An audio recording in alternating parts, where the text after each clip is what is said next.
With just a simple quick draw slash, Bai Yi completely shocks the school dean because this is definitely not the level of a rookie warrior. The dean notices that right before swinging his blade, Bai Yi actually used a high-level skill called Flash. Even crazier, in the split second of contact before the teleport, he pinpointed the school bully's weakest spot, struck it hard, and completely shattered his defense. The whole sequence took less than 0.25 seconds, something even the dean, a battle-hardened veteran of 15 years, couldn't pull off. He just can't believe someone who literally just awakened with zero combat experience could master warrior techniques to this level. Bai Yi is the leader of a proficient awakened team called the Divine Core. Because magic exists in this world, demons and their caves appeared, which in turn caused those with special powers like Bai Yi to awaken. His team is the strongest in their organization, and they are on a mission to exterminate the Demon King, Belphegor. Belphegor is a triple S-class demon with 5 elements, making him a tough opponent. Bai Yi and the other warriors received their instructions from the gods. As they enter the cave, Bai Yi shouts to inform his squad that the mission has begun. This is the 100th high-level demonic cave the proficient team has challenged. His team includes Ling Yue, Han Xiaoling, and Lucian. Due to its predicted difficulty, the mission was designated an L-class purge operation, the highest rank. However, the team is excited for the mission, as they have been promised a vacation once they defeat Belphegor. In perfect sync, the team unleashes their powers on the attacking demons. Bai Yi leads the attack as they easily cut through the demons with swift and precise attacks. This is possible because all members of the Divine Core are L-rank warriors. Within a few minutes of coordination, the team clears the cave and kills the Demon King Belphegor. The team members excitedly talk about how easy it was. However, Lucian is skeptical about the operation. He feels it was too easy for an L-rank mission, and Bai Yi agrees. The intel he received stated the Demon King had 5 elements and a hidden skill. While he is analyzing what might be wrong, Ling Yue hugs him from behind, asking if he will treat them to a feast. Tired of her, he pushes her away while telling the team they are going to have dinner at their usual spot. Han cannot believe their captain is throwing away a chance with Ling. Just then, they notice the last member of their team is missing. He hadn't helped during the fight and was nowhere to be seen. The team isn't concerned since they have cleared the mission. Suddenly, he appears behind them, raises his hand, and declares the start of the purge operation. Han is immediately hit in the head with a projectile, killing him instantly. Shock runs through the team as they see Han on the ground, half his head gone and blood spilling onto the floor. While the team is still in shock, the traitor reveals that he was assigned the purge mission by God himself. Bai Yi notices he can't move his body, and the traitor reveals that they have been eating breakfasts laced with paralytic powder for the past month. The traitor then restrains the rest of the team with his divine skill, Forbidden Vines, restricting their movement. He explains that he was assigned the mission to wipe out the team and needed to prepare. While he is arrogantly explaining, Bai Yi and the others ask why he betrayed them. The traitor replies that it is God's decree to wipe out the L-class warriors. He tightens the grip on Bai Yi and the others, forcing them to scream in pain. They slowly lose consciousness as they cough up blood, still asking why their teammate betrayed them. Bai Yi reminds the man that the Divine Core never crossed any lines that deserved death. Since they followed all the rules, Bai Yi wants to know why they had to die.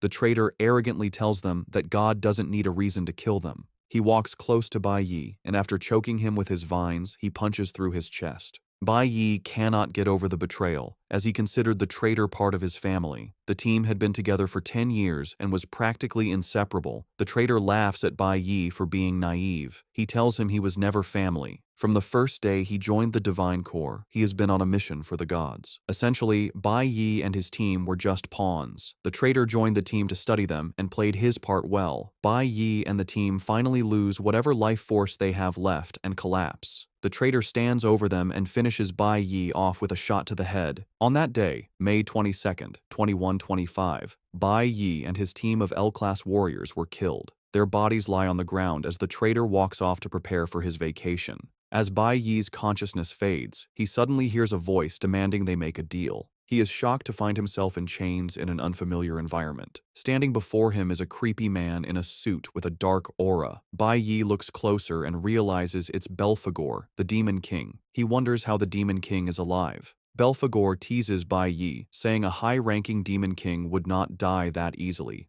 They are in his soul domain, where the entire kingdom is his life force. Tired of the Demon King's chatter, Bai Yi suggests they get to business. Seeing Bai Yi's anger, the Demon King proposes a deal. Belphegor reveals that his hidden skill is life regression. He tells Bai Yi he can send him to the past, giving him a chance to change the outcome. After being reminded of how his team died, Bai Yi doesn't hesitate to agree to the Demon King's proposition. He is burning with rage and swears to kill the traitor and the gods who gave the orders. The Demon King is pleased and, in addition to helping him, grants Bai Yi another gift, Belphegor's heart. Bai Yi asks the Demon King why he is making a deal with him, but he is sent off before getting an answer. When he opens his eyes, he finds himself in a classroom with his teacher, Huang, yelling at him. Bai Yi has gone back 20 years to the year 2105. This was when Bai Yi was in the middle school division of the nation's Awakened Academy before his awakening. Bai Yi is surprised that he truly came back to the past. The teacher scolds him for sleeping in class, especially a class right before his awakening ceremony. As punishment, the teacher orders him to stand in the back of the classroom. Still in shock, he slowly walks to the back, staring at classmates he hasn't seen in nearly 20 years. The teacher continues the lesson, explaining the 5 elemental powers: lightning, flower, cloud, nuclear, and stellar. A person can only have one element. The teacher uses herself as an example, stating she possesses the rare cloud element. She then adds that elements are divided into 3 categories based on how they bond with the body: combat, support, and special. She explains that each team comprises the 5 elements with different roles. The school's guild team is an example, consisting of a stellar mage, a cloud warrior, a nuclear bard, and a lightning assassin. The teacher commends the students for being rare and tells them that Awakening Day is the most important day of their lives. There are nearly 100 known awakened professions, ranked from dust, lowest, to celestial, highest, with ember and abyss ranks in between. The students have just one chance at awakening, and she lets them know the status they awaken with will determine their future. After class, the students prepare for the awakening. Bai Yi runs into a classmate he calls Four Eyes because of his glasses. Four Eyes is being bullied by an annoying student, Hong Xiang Sheng, an E-rank stellar assassin, which makes him popular among his peers. Bai Yi is not surprised, as Hong was always bullying people. Before Hong can bother Four Eyes any longer, the teacher appears. She tells Hong that school is not a place to bully and rob people. Hong arrogantly tries to change the story, telling the teacher that Four Eyes bumped into him and he was only taking money as compensation. He boldly tells Huang he would have gotten her fired if not for the fact that she is attractive. After he's done, he and his friends prepare to leave. Seeing Bai Yi in his way, he shoves him aside. Bai Yi doesn't react, but instead watches the teacher check on Four Eyes. Huang is a good teacher who cares for her students despite her tough exterior. Bai Yi remembers Huang helping him in his past life after he awakened. Just then, Huang is informed it is her class's turn for the awakening chamber. Like a mother, she tells her students to stay calm to avoid injuries. In this world, there are 2 awakening methods. There is a natural awakening, like the one Hong had, which is why he is so arrogant. Natural awakening usually happens to people with strong physical constitutions and talent, activating during extreme emotional moments. The other is the artificial method, where those with potential enter the awakening chamber. The chamber is a product of knowledgeable scientists. Inside, emotions and adrenaline are intensely stimulated. This forces the dormant awakening within potential candidates to activate. Because it only happens once, it is considered the only way for someone to turn their life around. Some of Bai's classmates entered the awakening chamber before him and received nice professions. One awakened with the blue tier profession, which is the amber class. Finally, it's Bai Yi's turn, and the teacher tells him to focus while inside. Bai Yi acknowledges her instruction and proceeds into the chamber. In his past life, Bai Yi awakened as an E-rank nuclear warrior, which is a dust tier class and considered the trashiest profession. His awakening back then led to constant bullying, and it wasn't until he reached S rank that he awakened the rarest type. Upon entering the chamber, Bai Yi expects to get a trash profession as usual. However, he is shocked when the system displays an error message. The chamber activates and detects 5 elements instead of the usual one. Bai Yi feels his insides burning as the system displays the Infinite Awakening message. The system informs him that he can choose any class from any of the 5 elemental types as his initial class. Bai Yi learns he can upgrade the other classes once his initial class reaches its maximum potential. He is shocked when he realizes he has been granted elemental accumulation. Apparently, he can choose new classes in the future, from dust rank up to the celestial rank, while maintaining their qualities. Bai Yi also has the chance to unlock the hidden rank above celestial. It dawns on him that he can do all this because of the Demon King's gift. He was given the ability of infinite awakenings, which is unheard of. The system then says all other elemental bars will be cleared once he selects his initial class. After taking his time, Bai Yi picks his class. He steps outside to the teacher, who is excited to hear what he awakened with. Bai Yi tells Huang the disappointing news that he awakened as a nuclear warrior, the worst quality in the green class. Huang is taken aback, but being a good teacher, she still encourages him, saying great men have also emerged from the green class. She urges Bai Yi not to give up, but he humbly tells her there's no need for comfort. Huang overhears the conversation and, as expected, pokes his nose into it. He trashes Bai Yi, saying the teacher is only giving him false hope and that reality is different. Hong reminds Bai Yi that the dust class means he is at the bottom of the food chain. Hong continues his arrogant behavior, telling Bai Yi that the gods choose the strong, while the weak are to be trampled. The mention of the gods immediately triggers Bai Yi, but he remains calm as Hong continues his nonsense. He reminds Bai Yi that he will have to sit in the back row in classes because that is how society works. Apparently, celestial ranks sit at the front, followed by the abyss, ember, and finally, the dust rank. Dust rank warriors are considered trash and can only do business with other low-tier ranks. Hong adds that there is no way for Bai Yi to change his fate through hard work, calling it a waste of time. Hong moves closer to Huang to talk trash to her, but Bai Yi has had enough. He grabs the coffee cup Hong is holding and spills it on his face. Hong is shocked, not believing what just happened. He angrily asks Bai Yi what he thinks he is doing, and Bai Yi replies that his voice is like noise to him. Bai Yi's actions and words are enough to get on Hong's nerves, and he decides Bai Yi needs to be taught a lesson. He aims a punch at Bai Yi, and Huang tries to stop him, but it's too late. Unknown to him, Bai Yi is already prepared. Before the attack hits, he conjures a light sword and blocks Hong's attack. He then parries it, throwing Hong into the distance to everyone's shock. Hong crashes to the ground while Bai Yi's pose shows he used minimal effort. Hong coughs up blood as he tries to grasp what happened. The other students watching cannot believe what they just saw. Apparently, Bai Yi intentionally chose the nuclear warrior class because he is already used to it. This was his class in his past life, and he knows everything about it. Hong manages to get back on his feet and arrogantly tells Bai Yi he just got lucky. He mentions that he is an abyss rank and is completely different from trash like Bai Yi. Huang, with her keen eye, figures out that Bai Yi didn't get lucky. She realizes Bai Yi used a top-tier movement skill exclusive to the warrior class.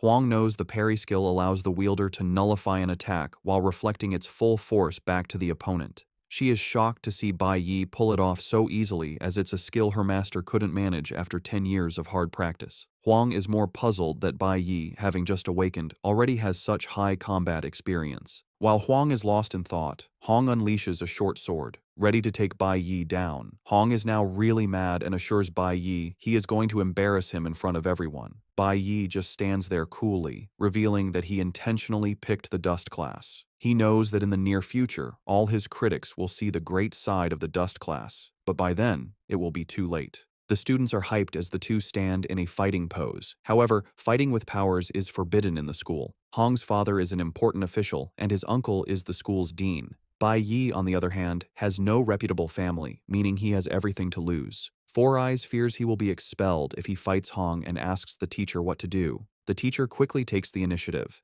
She steps in, telling them to stop, but Hong is already pissed. He wants to get back at Bai Yi for humiliating him. Hong threatens to beat Bai Yi up, even if he gets on his knees and begs. He sees himself as highly talented, while Bai Yi is just a loser. The teacher also knows Hong is right since the difference in their attributes is great. Hong is an Abyss rank warrior, giving him a 200% boost in all attributes. Abyss ranks are far superior because their attributes are double that of a Dust rank upon awakening, and they can grow while the Dust rank remains stagnant. No one watching, including Four Eyes, believes Bai Yi has a chance. They assume he's going to be crushed.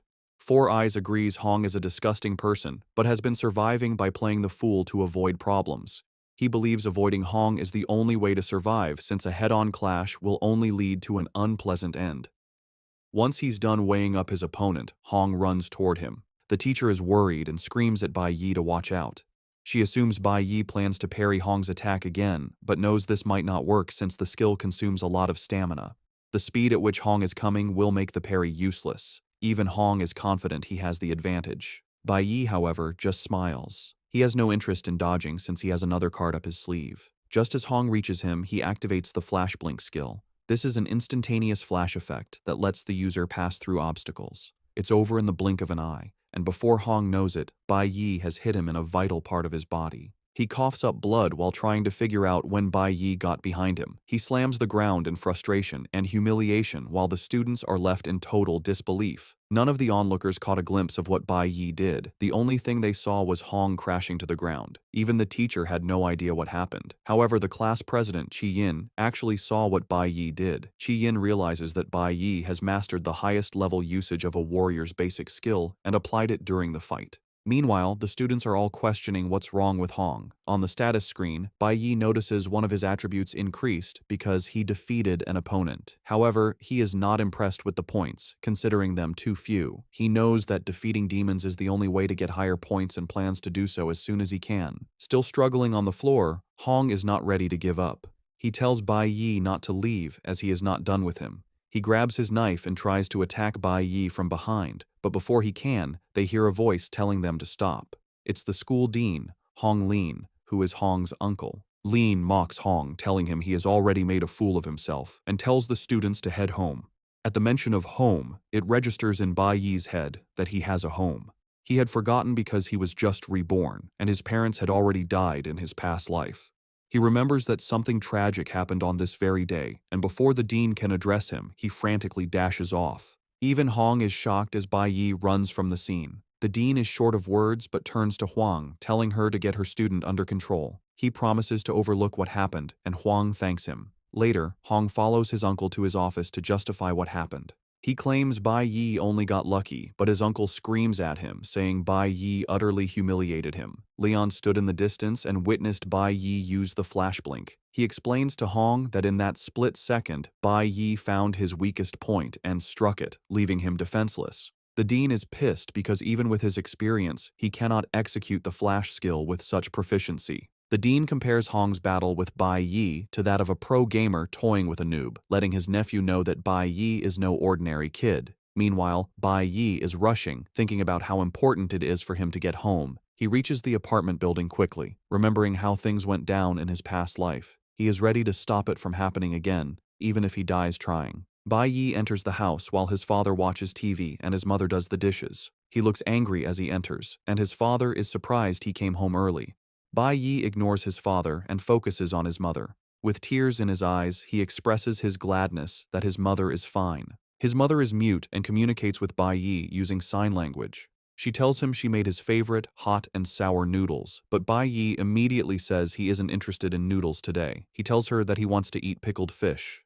Bai Yi's mother tries to argue, but finally gives in to her son's stubbornness. She agrees to get the pickled fish, and Bai Yi offers to follow her, but his father stops him, saying his mother can go by herself. He wonders why Bai Yi came back and didn't greet him. He stands up, gets his alcohol, and asks Bai Yi how his awakening went, eager to hear what his son awakened with. It turns out Bai Yi's father, Bai Ling Shang, is a class electric warrior and is fairly strong, which makes him dangerous. Bai Yi tells his father he didn't awaken that day because things took too long. His father demands to know why he came home early if he hadn't awakened. He mentions being disappointed with his friend's son's awakening class and expects his own son to awaken with the Abyss rank. Ling Sheng claims he awakened with the Abyss rank and has poured his sweat and blood into raising his son. Pissed and with a scary aura, he demands to know what Bai Yi awakened with. Engulfed in the aura, Bai Yi lies again that he hasn't awakened. This only makes his father angrier, and he smashes a drink bottle on Bai Yi's head. When he learns Bai Yi awakened with the dust rank, he grows more furious and yells at him. Ling Sheng is a violent man who can't control his emotions. In Bai Yi's past life, his father's fury and embarrassment over the dust rank turned to violence. He hit Bai Yi, but his mother stepped in as she always did. As a weak boy, Bai Yi could only watch as his father beat his mother for an hour. The beating was so severe that a blow to the head left her mentally unstable. He could only cry as he watched his mother get battered in his previous life. Now reborn, he aims to change things. He still doesn't have what it takes to challenge his father, a C-rank Abyss class warrior, and will need time to level up. The tactics he used against Hong won't work here. His father is on another level, with real combat experience. Bai Yi sadly realizes he can't touch his father yet. His father grabs him by the hair, ranting that he regrets Bai Yi was ever born. Bai Yi knows he is in a deep mess. His father came home early to wait for him and won't let him go until he's satisfied. Knowing his father's violence, he wanted his mother away from the house. Bai Yi is glad he got her out, but But as he celebrates this internally, a blow lands on his head. Things worsen when someone enters the house. It is his mother, the very person he tried to keep from witnessing the violence. His mother is horrified to see Ling Sheng pounding on their son's head as he lies on the ground. She had rushed back as fast as she could to feed her hungry son, which explains her quick return. Bai Yi is terrified to see his mother, wondering if history is about to repeat itself. As expected, Ling Sheng turns his attention to the poor woman.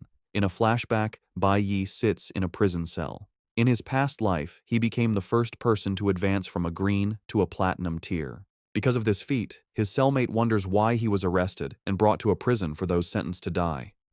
Bai Yi's only statement was that he deserved to die because he beat his mother to death. He was sentenced to death for killing his father in revenge for what happened to his mother. Now, in the present, history is about to repeat itself.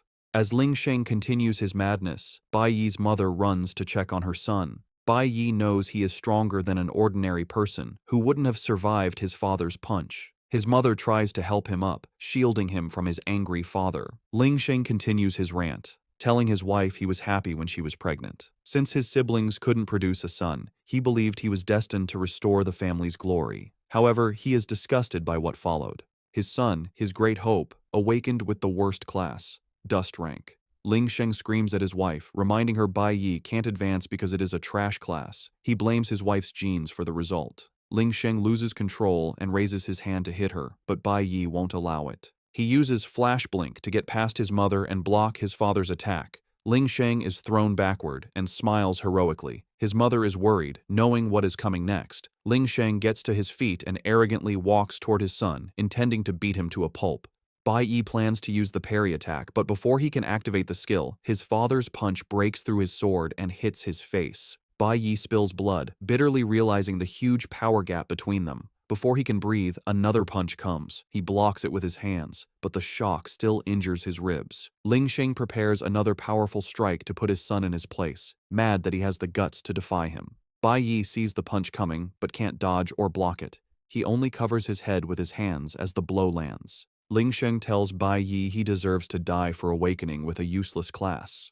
Yet, Bai Yi remains standing, unwilling to let history repeat itself. Seeing Bai Yi still up makes Ling Sheng angrier. He mocks him, asking if he thinks he's the real deal just because he awakened. Ling Sheng grabs a chair, ready to smash his son. Bai Yi's mother holds him as they brace for the hit. Just then, a commanding voice outside demands they open the door. Ling Sheng is disappointed by the interruption. Bai Yi's mother holds her son, relieved by the break. However, the knock is no surprise to Bai Yi, as he arranged it. Ling Sheng acts tough as he opens the door, but his attitude changes when he sees who is there. Two tough-looking men stand at the door and ask Ling Sheng what took him so long. The two men are inspectorate investigators, Liang and Chen Jin-woo. Liang is the red A-rank deputy captain, while Chen Jin-woo is a blue C-rank. Ling Sheng is shocked to see them, and, while trembling, asks what they are doing at his house. Liang shows him a picture of a wanted criminal named Snow, asking Ling Sheng if he has seen him. Apparently, the office received a call that Snow was seen in the building, so the police are conducting a house-to-house search. Ling Sheng is relieved to hear that he is not the reason for their visit. He smiles, telling them he has not seen Snow. Since Snow is popular and always on TV, he assures them he would report it if he ever ran into him. Just then, Liang notices Bai Yi is in bad shape and asks Ling Sheng what happened. Ling Sheng lies that his son was careless and fell while buying groceries. He taps Liang on the shoulder, telling him not to worry about such trivial matters. Before he can finish, Bai Yi cuts in, telling the officers his father is lying. Bai Yi boldly states that his father hit him, which is why he is all bloodied. 18 minutes earlier, Bai Yi had used the apartment's phone booth to call the police, saying he saw Snow in the building. He knew they would not joke with any news concerning Snow, but he didn't expect them to arrive so fast. He is glad they came, as it bought him enough time. Ling Sheng tries to dismiss his son's words, lying that he doesn't have what it takes to beat his own son. However, Bai Yi counters with the truth. He tells the officers his father hit him in the head with a wine bottle and on the arm with a stool. Bai Yi continues pointing out where his father hit him, telling the officers they can evaluate his body for injuries. He takes it further by quoting their rule of law, stating that awakeners who cannot control their violent behavior and harm others are to be detained in the awakener prison for 15 days. The cops are shocked and impressed by how knowledgeable Bai Yi is. Ling Sheng turns to look at his son with contempt. With everything Bai Yi has said, Liang has no choice but to arrest Ling Sheng. The cops immediately grab him, and when he tries to reach for his son, they tell him to calm down, or they will use force. Ling Sheng is grabbed out of the house, but he threatens to wipe his son out once he is back. Bai Yi ignores him and closes the door as he is dragged away. Once they are safe, Bai Yi's mother runs over to hug him. Bai Yi is relieved that he was able to save his mother. However, he has 15 days to get stronger and promises his mother that Ling Sheng will never touch her again. Before his father was taken, Bai Yi managed to grab the key to his safe. He knows his father has something important inside, as this is how he climbed from E rank to C rank. Later, Bai Yi heads to the safe and unlocks it. The contents were a secret Bai Yi learned after his father died in his past life. He opens the safe and brings out a scary blade. Bai Yi plans to take on the demon caves using the blade. Since demon caves are the only way to upgrade his class, he knows he has no choice but to enter the labyrinth. However, there is a problem. The demon caves are under the jurisdiction of the gods, and only guild members can enter. The ones Bai Yi can currently enter are managed by the school. He can also access a hidden demon cave that he knew about from his past life. Soon, Bai Yi makes his way to the hidden demon cave, determined to surpass everyone as fast as he can. Meanwhile, in the inspectorate's detention room, officers talk about the snow sighting being a false alarm. They aren't mad, as they are always ready to check out anything related to snow. While they discuss, Ling Sheng tries to bribe them for his release. Liang is disgusted by Ling Sheng's behavior, especially since he was a guild member. The officers tell him things will get worse if bribery is added to his charges. They urge him to stay put for the night before being sent to the Awakener prison the next morning. Ling Sheng's rage is directed entirely at his son. Since Bai Yi knows his father will be out in 15 days, he is preparing to take on the demon caves to level up. Demon caves are another space parallel to their world, accessed by a door that appears out of thin air. Once discovered, they are mostly taken over by guilds because they house demonic beasts and ores, making them the best place for awakeners to improve. However, a team is usually required to enter since the caves are dangerous. The one Bai Yi is about to take on was only discovered 5 years later in his past. An F-rank cave requires 3 E-rank warriors, while an E-rank cave needs a 5-person team of 3 E-rank and 2 D-rank warriors. Bai Yi is confident the cave he is about to challenge is an F-rank. The demon caves are known to be dangerous, but since Bai Yi has no other choice, he must take on the cave by himself. He knows why he needs to get stronger as soon as possible. Armed with the weapon from his father's safe, he proceeds into the demon cave. The area is filled with ice and snow, and Bai Yi figures he is in the domain of a cloud-type magic beast. As he strolls through the domain, he soon runs into a sleeping ice bear. In front of it are human skeletons, showing that others might have entered before. While he is looking around, a bloodthirsty forest wolf appears and almost gets him.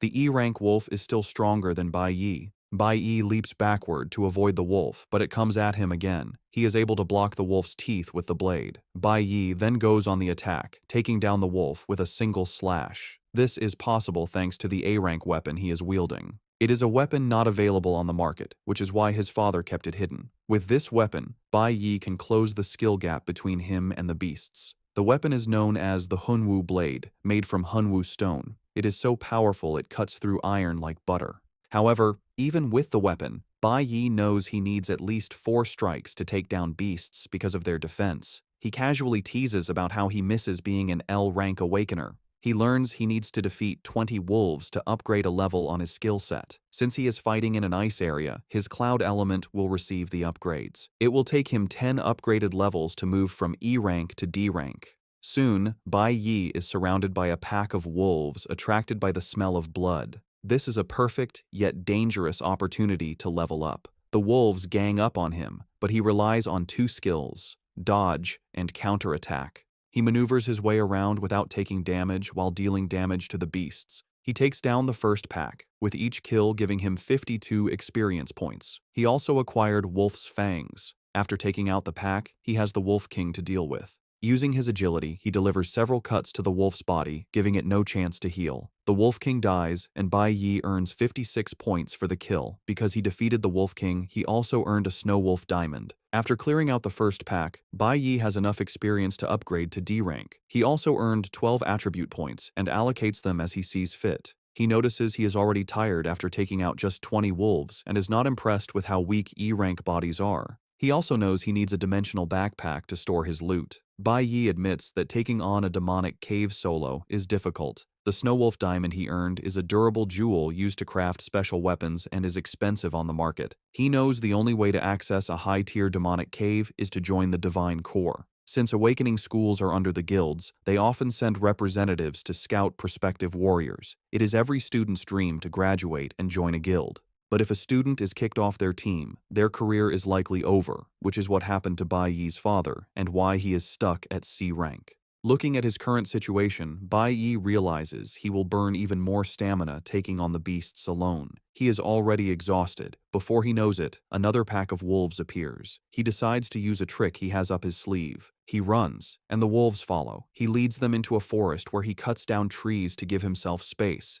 This disturbance attracts the forest's other beast, the cloud python. Now Bai Yi has wolves and pythons to deal with. To get out of the situation, Bai Yi kicks his plan into motion. He lets off a loud explosion, hoping it wakes one particular beast. His plan works as the sleeping frost bear angrily emerges from its den. The enraged bear attacks whatever it sees. The wolves and pythons are not safe from the bear's rage as they all get smashed. While the bear is rampaging, Bai Yi cleans up from behind, earning a bunch of experience points. He continues with these tactics, earning points and obtaining python fangs and wolf fangs. Bai Yi uses the beast's weakness against them. They are aggressive but lack brains. By using the bear against the others, he conserves stamina. However, he still needs to finish them off to gain experience. After fighting for some minutes, Bai Yi is exhausted. He decides to move to the next phase of his plan. Once the beasts are lined up, he hits the ice floor and breaks it to kill them. He has been analyzing the terrain and noticed they are on an ice bridge suspended between two cliffs. This brilliant plan takes out almost all the beasts in one go. Bai Yi is exhausted but still needs to handle the frost bear and the remaining wolves. The system unlocks a new title for him, 1 against 100. With this title, his stats increase by 10% when fighting multiple enemies. However, Bai Yi is not worried about the frost bear yet. He knows every cave has a final boss and expects it to show up. He has caused enough chaos and wonders why the boss hasn't appeared. Suddenly, an ice spell hits the area. Before he can react, he and the beasts in front of him are hit. Bai Yi realizes his assumption was wrong. The final boss had already awoken and was waiting for the perfect moment when everyone was exhausted. Bai Yi and the beasts are gathered in one spot, making it hard to escape. The spell hits him, and his legs are already frozen. He realizes the ice bridge was part of the boss's trap. The boss put everything in place to show up and reap all the rewards. It dawns on Bai Yi that the cave's final boss is intelligent. The final boss is the Kalen demon monkey, which also has other apes as guards. Almost all of Bai Yi's body is covered in ice, preventing movement while the demon monkey wears an evil smirk. Apparently, the cave is a high-risk one that requires a group of E-rank warriors. With his body completely frozen, Bai Yi fears he might go into hypothermia, which would be his end. The monkey boss raises his hand, points at Bai Yi, and orders his monkeys to attack. Realizing he is trapped, Bai Yi resorts to using the parry skill. Since the parry skill requires precise timing, Bai Yi waits until the hit is about to land. He activates the parry and shatter skills, breaking the ice and blocking the incoming attack. Though temporarily free, Bai Yi knows he is in trouble because he has drained a big chunk of his stamina. The shatter skill lets an awakened use all their energy to break free from control effects, but it consumes a large amount of stamina. Bai Yi figures the demon monkey will need time before using an ultimate skill again, and he must kill it before then. The demon monkey then orders the ice bears and wolves to attack Bai Yi. Since the nucleo element has issues against the cloud element, Bai Yi knows his chances of winning are low. He is low on stamina and getting exhausted. The demon monkey sits like a proper villain while ordering his minions around. Bai Yi knows he will die if more beasts show up. While trying to think of a way out, he is attacked by one of the monkey beasts, which tries to smash him with a club. Bai Yi only manages to block the attack but is pushed back, his knee scraping the ice floor as he tries to maintain balance. The sudden attack causes Bai Yi to lose all his strength, putting him at a serious disadvantage. The ice bear's constant screaming weakens him further. One bear throws an ice boulder at Bai Yi, but he manages to cut it down. However, the cold doesn't help as his stamina has almost hit 0. Once the demon monkey notices Bai Yi is nearly drained, he uses another ultimate skill, the Ice Storm. Bai Yi is shocked, not expecting the monkey's ultimate to have such a fast cooldown. His eyes light up in horror as he stares at the incoming attack. This reminds him that in his past life, He faced life-or-death situations and developed a sense for recognizing opportunities.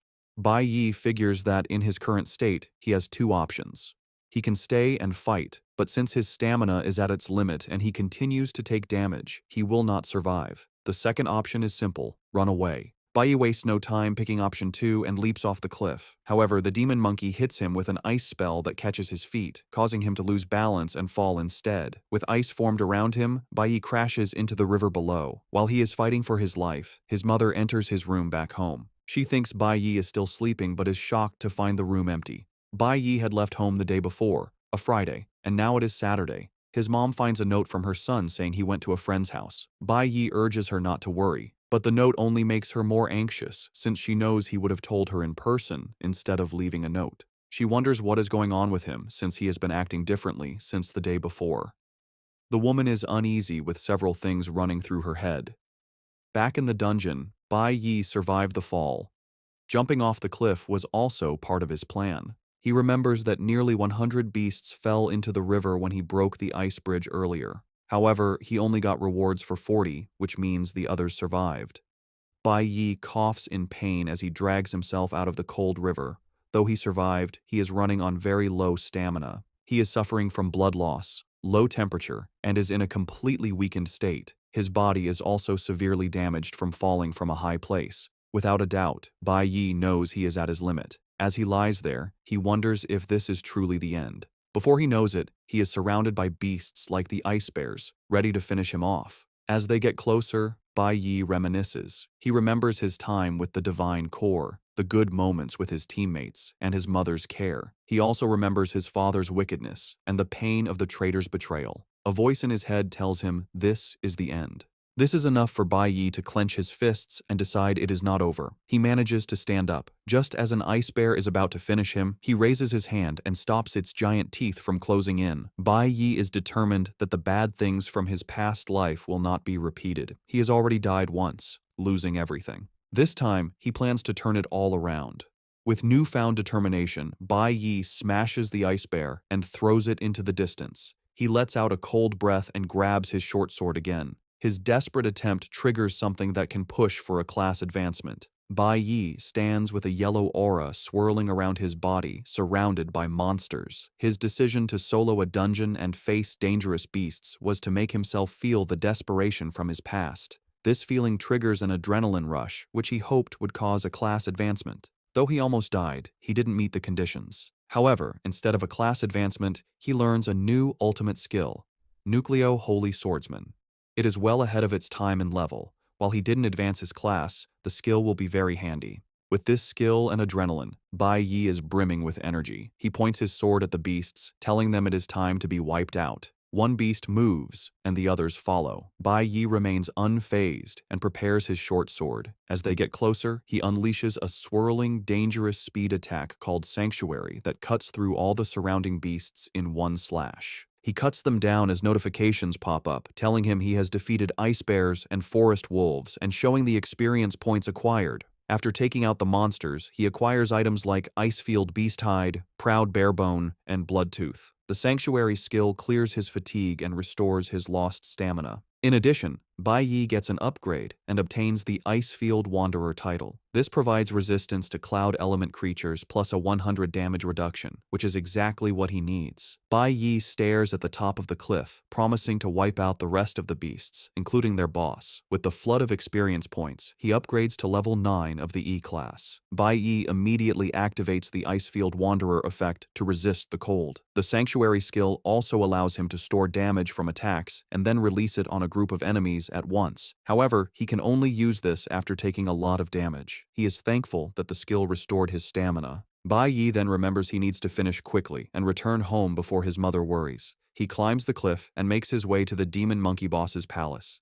The demon monkey is protected by ice beasts, but Bai Yi doesn't care and bursts into the palace. After taking out more beasts, he is now at the last level of the E-class, level 10. Meanwhile, it is now 11:00 p.m., and Bai Yi's mother is seriously worried. She has prepared food, but she is left to wonder where her son is. She prays that he is fine. Now, in the boss's palace, Bai Yi takes out the ice bears guarding it and is left to fight the boss's personal guards, the scary monkeys. The monkey boss looks unafraid and orders his guards to take Bai Yi out. One monkey jumps at Bai Yi, but he simply blocks and then easily slices it in half. The monkey boss sees this and realizes things might be dire. He angrily unleashes his ultimate, the Ice Storm Assault, but it has no effect on Bai Yi, who is now immune. Bai Yi dashes toward the monkey boss. In desperation, the boss raises his staff, activating a spell that causes the jewel on it to glow. This puts the other monkeys in a hyper mode, but Bai Yi doesn't see them as a threat. He only sees them as beasts he needs to kill to reach D class. Bai Yi cuts through the beasts like they are nothing before relieving the monkey boss of one of its arms. The boss screams in pain as blood spills from the severed limb. Before it can do anything else, it finds Bai Yi looking at it with a death stare. Bai Yi unleashes a series of cuts on the boss's body, defeating it. A notification pops up, telling Bai Yi he has successfully defeated the D-Class Cloud Element user, the King of the Azure Forest, and gained 1,000 experience points. He also advances to the D-Class Nucleo Warrior. After this, he sees items to pick up. Because of the experience he gathered fighting a Cloud Element enemy, the system tells him a new profession is about to awaken. Bai Yi is shocked, having forgotten about this. A red and blue aura emanates from his body. He awakens the Cloud Element Mage profession and can now switch professions at any time. Bai Yi is excited to have awakened a red profession, even at E class. Unlike the Nucleo class with its 100% bonus, the red class comes with 200%. The red class's strength is already on the same level as his current class. Bai Yi then picks up the mage weapon, the Stone of Magic, and finds a magic pouch that can hold 20 items. While he loots, the remaining beasts can only watch. After he is done, Bai Yi looks up and realizes some beasts survived. Since he just awakened a new profession, he decides to try it on them. He switches to mage mode, a red aura coming from his eyes as he prepares to annihilate them. It is now 5 a.m. the next morning, a Sunday. Bai Yi's mother hasn't slept and is sitting in the living room hoping for her son's return. Just then, Bai Yi opens the door, and she immediately stands up. Bai Yi enters, smiling, apologizing for making her worry. His mother runs over and hugs him tightly while crying. Bai Yi is shocked to see she has been waiting for him and hasn't eaten. He then tells her he has good news. While leaving the dungeon, Bai Yi gathered valuable items thanks to the magic pouch he found. After leaving, he meets an ore broker. The broker offers to buy the ore for 800, but Bai Yi counters with 8,000. This shocks the broker. Bai Yi doesn't argue and just takes the ore back. The broker is forced to increase his bid to 2,000, but Bai Yi counters again, demanding 5,000. The broker proposes 3,000 as his final offer. As he says this, Bai Yi starts increasing the price, and it quickly appreciates to 7,000. The broker is still arguing, but when he realizes Bai Yi won't stop, he quickly agrees to take the ore for 7,000. Since Bai Yi is experienced with brokers from his past life, he knows how to deal with them. From the money he got selling the ore, he rents an apartment for his mother. In his past life, his mother fell from one problem to another, but now, Bai Yi just wants to take care of her and make sure she enjoys herself. He concludes the apartment deal in front of his mother, shocking her with the high price. By 8 p.m. that Sunday, they settled into the new apartment. Bai Yi is happy to see his mother smiling, as it has been a long time since he saw her with such an expression. Even with a new apartment and moving up from E to D class, he knows he can't let his guard down because of his father. Bai Yi wants to settle the issue with his father before going after his main target. He then wears a magic stone on his right arm that increases an area of effect magic by 50%. At the same time, Hong is training hard to surpass his limit, jumping from one labyrinth to another without rest. Even when his sister tries to convince him to rest, he slaps her hand away. Hong is prepared to do anything to stay on top. Elsewhere, an unknown person checks the list of newly awakened students, disappointed by the lack of exceptional talent. The next morning at 7:30 a.m., Bai Yi's mother had prepared food for him. Bai Yi is shocked to realize he is running late. He asks why she didn't wake him, and she replies that he was resting so well she couldn't bear to disrupt him. She pats him on the head, urging him to eat slowly. With his mother's comfort, Bai Yi calms down, realizing it has been a long time since he slept peacefully or had an unhurried breakfast. Just then, his mother asks if there is anything he wants, like a toy or a book. Bai Yi is surprised by the sudden offer of gifts. His mother reminds him that his birthday is next Friday, June 5th. It dawns on Bai Yi that she is right, but he totally forgot, as it's been too long since he last celebrated. After his mother died in his past life, no one celebrated his birthday again, and he gradually forgot about it. As he eats, Bai Yi racks his brain to think of anything he wants, but is left confused since he already has what he truly desires.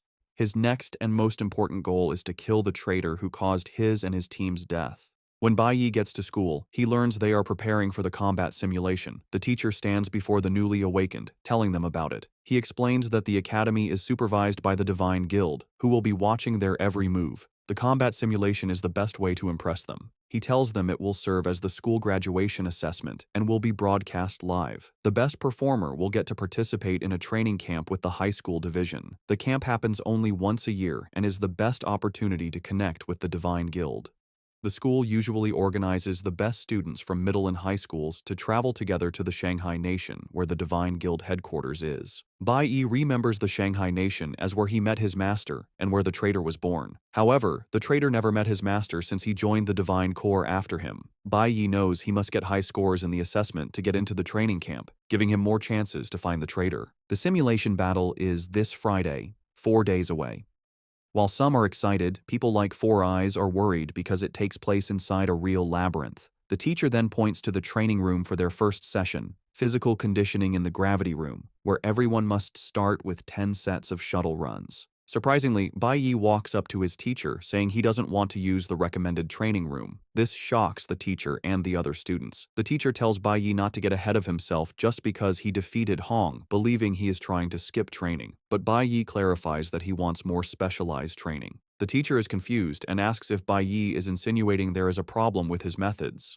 Bai Yi reveals that physical conditioning is necessary for most awakeners, so the gravity room isn't a bad option. However, he believes the shuttle run is only best for classes like assassins and warriors, which require speed and coordination, and not everyone needs this. He tells the teacher that classes like mages and chanters are better suited to train in the element room. He adds that everyone should be allowed to train differently since their classes are used differently. The teacher hears this and points out that Bai Yi is basically teaching him his job. Qian overhears and is shocked. She realizes Bai Yi's proposed training method is the same one a Divine Corps training officer, Mr. Dong Yang, mentioned. However, it's a new method, and she would only know about it because her father brought home the videotape. Qian is surprised that Bai Yi came up with the same idea. Specs tells Bai Yi to avoid being blunt with the teacher, who is the school's most authoritative trainer. Instead of getting angry, the teacher pats Bai Yi on the shoulder, smiles, and says the training method he mentioned is interesting. The teacher then explains that with so many students, it would be difficult to cater to everyone's specific needs in the short term.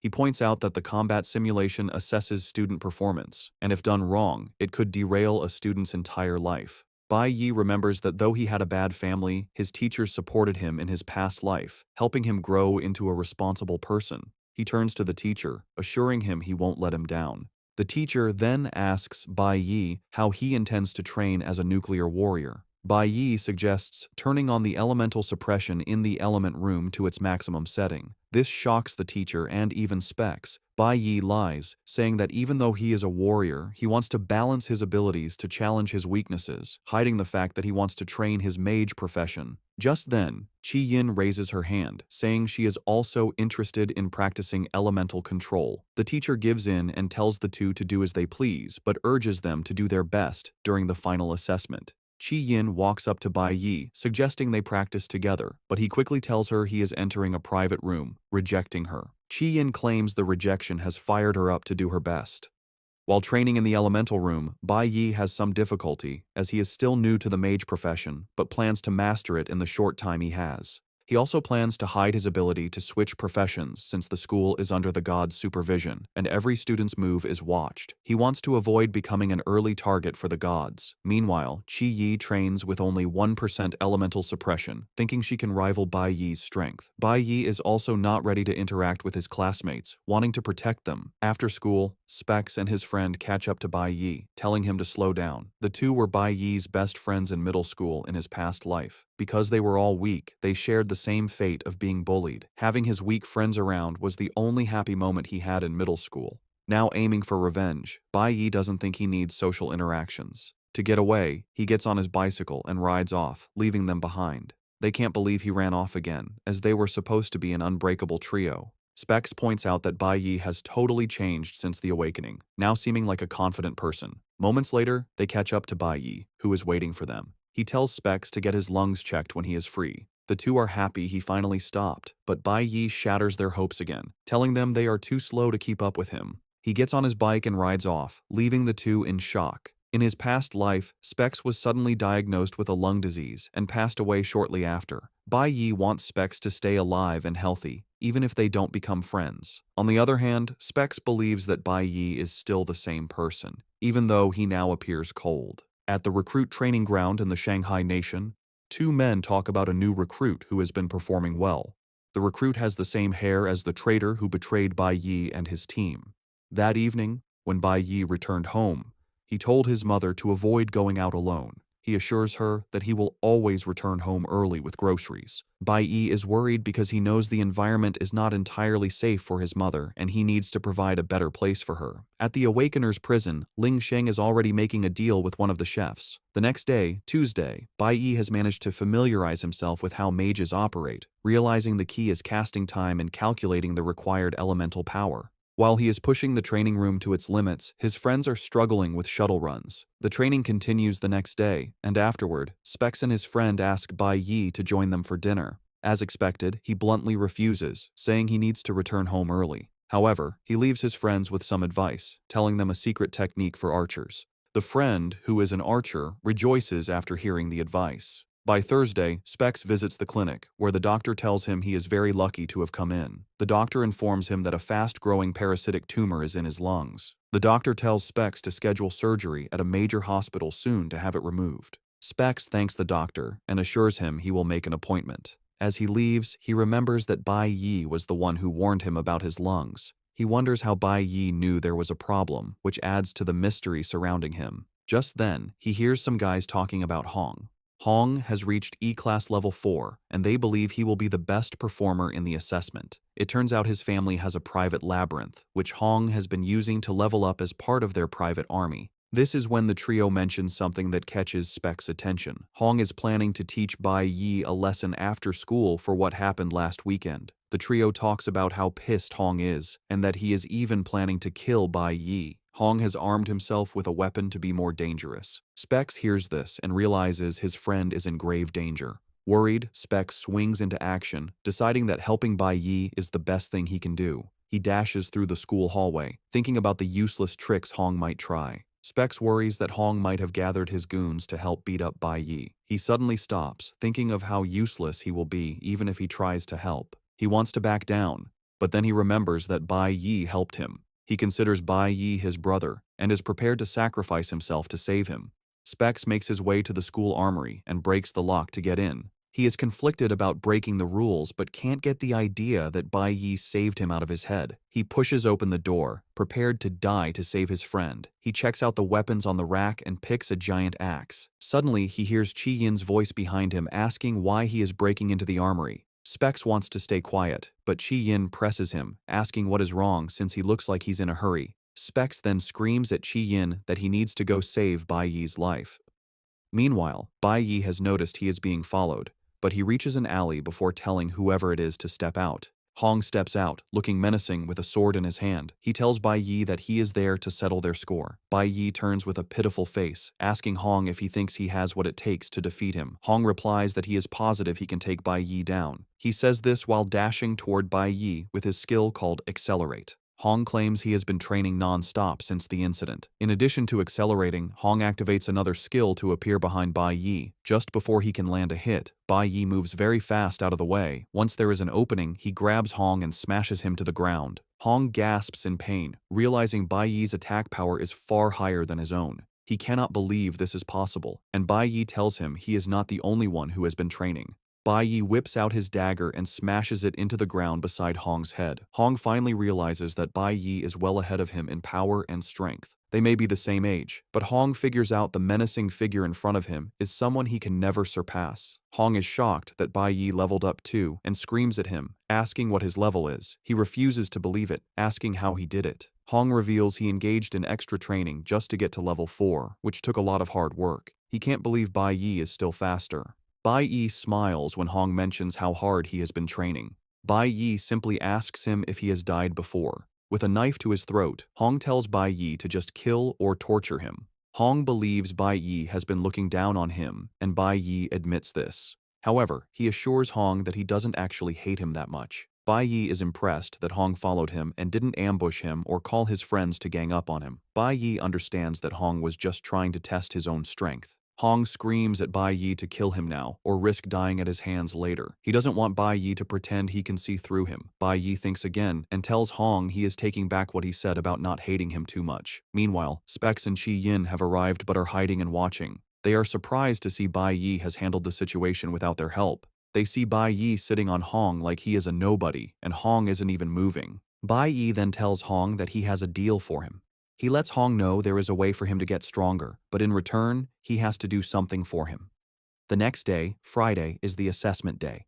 The teacher tells the gathered students that it is time for the combat simulation. He explains that even though it is a simulation, they will enter a real labyrinth. Although most of the labyrinth's power has been sealed, there are still dangers. The teacher urges them to act according to their capabilities since there are many dangerous monsters inside. To ensure the students are safe, high school students have been assigned to guide them. The seniors will not fight, but are expected to intervene in the face of danger. A team of 4 to 5 people will be formed with a senior student leading them. They can choose between E-class and F-class dungeons. However, the E-class dungeons are much more difficult, and the teacher urges them not to try one if they don't have the strength. He adds that failing the challenge will result in the loss of academic credits, showing how important it is. After giving the instructions, the teacher tells them to start choosing their dungeon level. He asks the students to raise their hands if they want to challenge the E-class dungeon. A total of 8 students, including Chi Yin and Hong, raised their hands for the E-class dungeons. Specs is surprised that some students are crazy enough to take on the dangerous dungeons. Out of 180 students, the teacher announces that 8 have volunteered. He lets them know the rest will be randomly distributed to the F-class dungeons. However, Chi Yin notices that Bai Yi didn't raise his hand. Just then, Bai Yi walks up to the teacher, saying he would like to challenge the school's D-class Spirit Jade dungeon. Everyone is stunned when Bai Yi makes this declaration. When Bai Yi declared he would challenge the school's D-class Spirit Jade dungeon, a shocked silence filled the room. His teacher stared, speechless at the absurd request. Among the stunned students, Hong Qiansheng and the class president, Chi Yin, looked on in disbelief. The teacher quickly recovered and told Bai Yi he must be joking, stating that no one challenges a D-class dungeon right away and refused his request. However, Bai Yi's intense gaze showed he was completely serious. Just then, the dean of the junior high division, Hong Liang, stepped forward. He explained that D-class dungeons are very dangerous and normally for high school students who have reached D-class or higher. Unfazed, Bai Yi countered that the combat simulation rules allow students to choose their own level. He continued, saying the school's purpose is to find exceptional talent for the Divine Guild, and the criteria for such talent include bravery and strength. Bai Yi then asked if the dean really intended to deny him the chance to demonstrate those qualities. Cornered by Bai Yi's logic, Dean Hong Liang gave in slightly but presented a new problem. All dungeons must be entered as a team. Bai Yi immediately replied that he could do it alone. This angered the dean, who declared that solo entry is forbidden by school rules to ensure student safety. Just as the situation hit a stalemate, Chi Yin raised her hand and confidently announced she would also choose the D-class dungeon, her face looking determined. Dean Hongliang, clearly agitated, questioned Chi Yin's decision, asking if she had lost her mind and worrying how he would face her father if she got into trouble. Chi Yin stood her ground, explaining that she also wanted the highest possible score and was eager to test her abilities. With a confident wink, she turned to Bai Yi and offered to team up. To her complete shock, Bai Yi bluntly refused, saying he planned to clear the dungeon by himself. Before Chi Yin could react to being rejected again, the teacher stepped in, placing a hand on both of their heads. He stated that Bai Yi's refusal was invalid, forcing them to form a team. The dean, sighing in frustration, reluctantly agreed, muttering about how arrogant the new students had become. The teacher then pointed out a new problem. Since their team only had 2 people attempting a dangerous dungeon, it was unlikely any senior students would volunteer to supervise them. Just as it seemed their challenge was impossible, a hand shot up from the group of seniors. A charismatic young man stepped forward with a charming smile, declaring that the flowers of the motherland always need someone to protect them. The teacher's expression turned to relief, and he told the volunteer that with him there, he could finally rest easy. Chi Yin, now next to Bai Yi, recognized the senior who had volunteered. She told Bai Yi his name was Zealing and mentioned he had almost joined the prestigious Ultimate School team. As Zeeling approached them with a smirk, Bai Yi wondered who this person was and what that team even was. When Zeeling was in front of him, Bai Yi simply stated that he had never heard of him. This comment amused Zeeling, who thought to himself that Bai Yi was just an ignorant peacock, eager to show off without understanding his limits. With the final team ready, the teacher addressed all the students. He announced the teams were assigned and the combat simulation was officially beginning, creating a large, glowing red portal. He explained their progress in the dungeons would be live-streamed by professional drones, monitoring their every move. With a final word of encouragement, he urged them to do their best and see who would get the highest score. As the students prepared to enter, Bai Yi stared forward with intense determination. The Awakened Academy was established on the site of a massive, conquered demon cave. Over time, this major cave created many smaller, lower-level portals within the school grounds, used by both junior high and high school divisions. These new dungeons, with power levels mostly between F and D class, served as perfect training grounds for the students. As students like Specs and his friend entered their portals, the combat simulation began. Inside their portal, Bai Yi, Qi Yin, and their senior supervisor Zeeling were followed by a drone.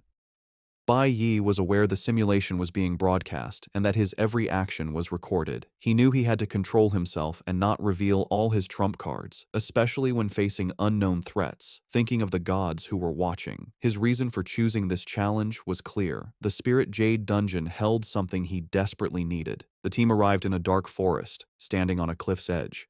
At their feet were the remains of a thorny vine, glowing with faint green energy, evidence of their first victory. Zeeling confidently stepped between Bai Yi and Qi Yin.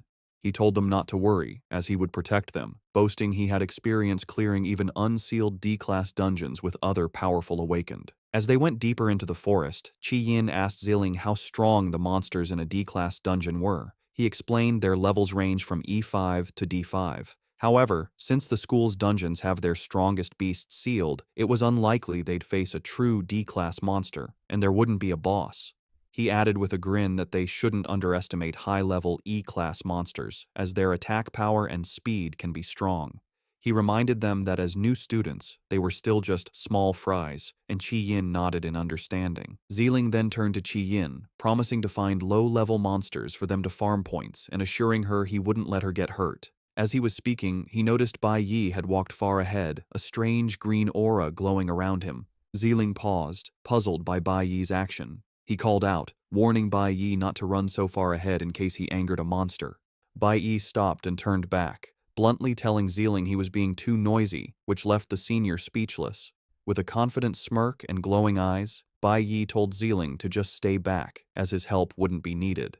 Zeeling and Qi Yin could only stare as Bai Yi continued ahead, taking the lead. The view shifted to the livestream camera, showing the trio as the official broadcast for this year's combat simulation began. Back at the academy, large screens were set up for students and staff to watch the combat simulation live streams, showing the progress of the teams in the dungeons. The scene then shifts to a private room with a plaque that reads, "Ultimate School Team." Inside, a young man with green hair, the team's vice captain, was on a call. He urged the person he called captain to watch the broadcast, mentioning it was interesting this year. With a smirk, he pointed out that a junior student had chosen to challenge a D-class dungeon. A woman's voice responded, her face hidden in shadow, asking what profession the student had awakened as. The vice captain explained that this was the most fascinating part. The student was a nuclear warrior, one of the worst professions available. Intrigued by this reckless confidence, the mysterious captain stated that she wanted to watch and see what gave this student such audacity. The story shifts to show the other student teams in their own challenges. In a sealed F-class dungeon, Specs was panicking, screaming for the monsters to stay away while waving a tambourine. His team was battling F-class flame bats and fierce bats, with his teammates in close combat while he provided support from the back.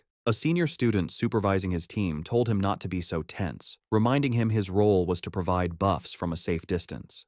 Specs, however, was still terrified, exclaiming how frightening even the lowest-level F-class monsters were. Meanwhile, in a sealed E-class dungeon, the threat was greater. Teams were facing packs of fierce fangs, wolf-like beasts crackling with elemental energy. Hong Qinsheng's team was struggling, with several members wounded on the ground. A healer tended to one of the injured, asking if he was all right. Seeing his team in trouble, a determined Hong declared that if they couldn't handle it, he would take on the beasts himself. Fueled by his rivalry, he charged at a fierce fang, shouting that he would absolutely surpass Bai Yi. A red status window appeared as he struck, showing a skill that boosted his strength, critical hit rate, and lifesteal, pushing him to his limit.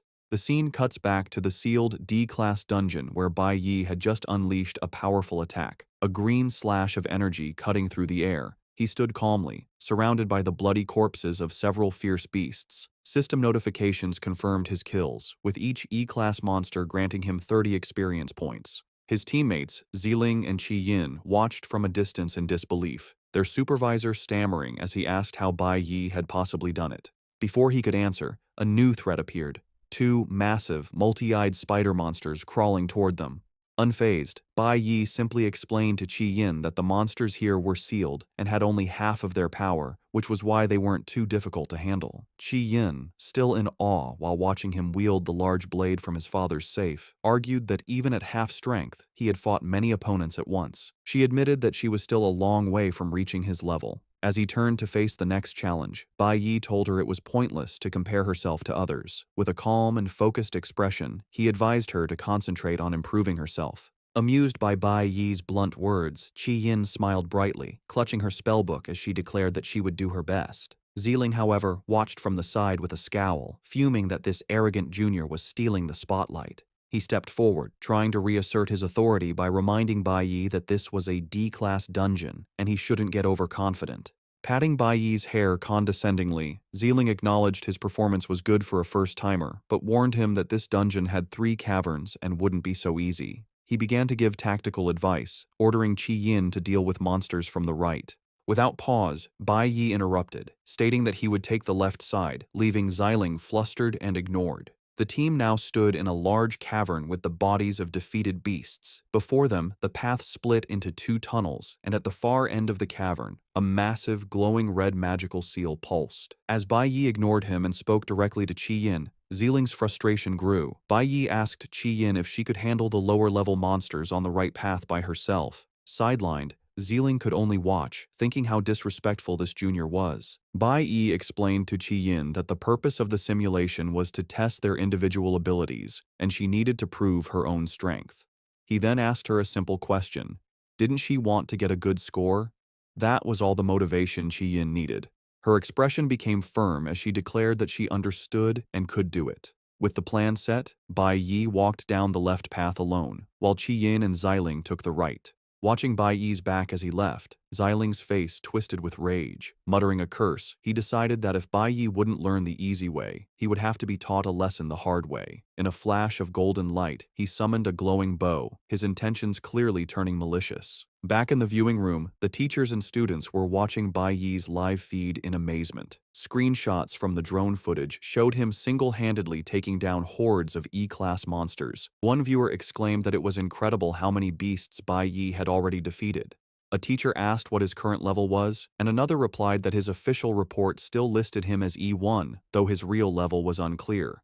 The group guessed he must be at least E3, or maybe even E4 by now. Meanwhile, Bai Yi was facing the giant spider monsters on his path. The teacher who had supervised the awakening ceremony explained to his colleagues that Bai Yi's decision to send Qi Yin to the right wasn't random. He had smartly observed the elemental matchups, sending the flower element user, Qi Yin, to face the stellar element monsters, giving her a natural advantage. The teacher praised Bai Yi's smart decisions and impressive tactical awareness, even during a high-pressure test. Recalling Bai Yi's promise not to disappoint him, the teacher smiled with pride, realizing the boy wasn't just bragging. He looked at the screen with interest, wondering what else his student would do. The scene then confirmed the teacher's analysis from Bai Yi's point of view. He had indeed noticed earlier that the stellar-type beasts were mostly coming from the right-hand cave. Knowing they were also a lower level, it was the perfect challenge for Qi Yin, who had the elemental advantage. Following her path, Qi Yin found herself facing a massive, beetle-like monster with glowing purple markings. The The creature charged at her fiercely. Reacting quickly, she slammed her hand to the ground and cast a spell, shouting, "Vine Wall!" Thick, thorny vines shot up from the earth, wrapping around the monster and holding it. Despite the successful spell, Chi Yin's face showed great effort and determination as she prepared her next attack, screaming for another wave. With another fierce cry, Chi Yin commanded the thorny vines to tighten. They squeezed the massive beetle monster, crushing its shell, drawing blood, and inflicting a deadly poison effect. The creature fell, defeated. A system notification confirmed her successful kill of the E-Class Starbug and awarded her 30 experience points. Chi Yin clenched her fist in triumph. Her face lit up with pride as she exclaimed that she had done it again. From the entrance of his own path, Bai Yi had been watching her progress. He noted that mages, even at the E-Class level, already have their basic class skills. In Chi Yin's case, it was the ability to create a poisonous wall using plants, a skill known as Vine Wall. Bai Yi was genuinely impressed. For her first time in a dungeon, she was very calm while facing monsters stronger than herself. She also had the tactical sense to use her wall skill not just for defense, but to trap the monster and create a smaller kill zone. He concluded that she definitely had a natural talent for combat. Having confirmed she could handle her side, Bai Yi turned his full attention to the massive, glowing red seal at the end of his cavern. Flames of 5 different elements flickered around it, and he figured the dungeon's sealed D-class monsters must be behind it. With Chi Yin handling the beasts on her path, he was free to focus on his own, more dangerous goal. As he approached the seal, Bai Yi considered his strategy. He was confident he could get a high score while hiding his true strength, even with the drones broadcasting his every move. However, he needed to carefully plan his next step, especially with such a powerful seal in front of him. Meanwhile, watching from the entrance to Chi Yin's path, Zealing was furious. He couldn't believe the nerve of these juniors, who were completely ignoring his authority. Deciding that if they were so confident, he would show them a real challenge, his eyes fell on the magical seal in the main cavern. In an instant, he appeared behind Chi Yin.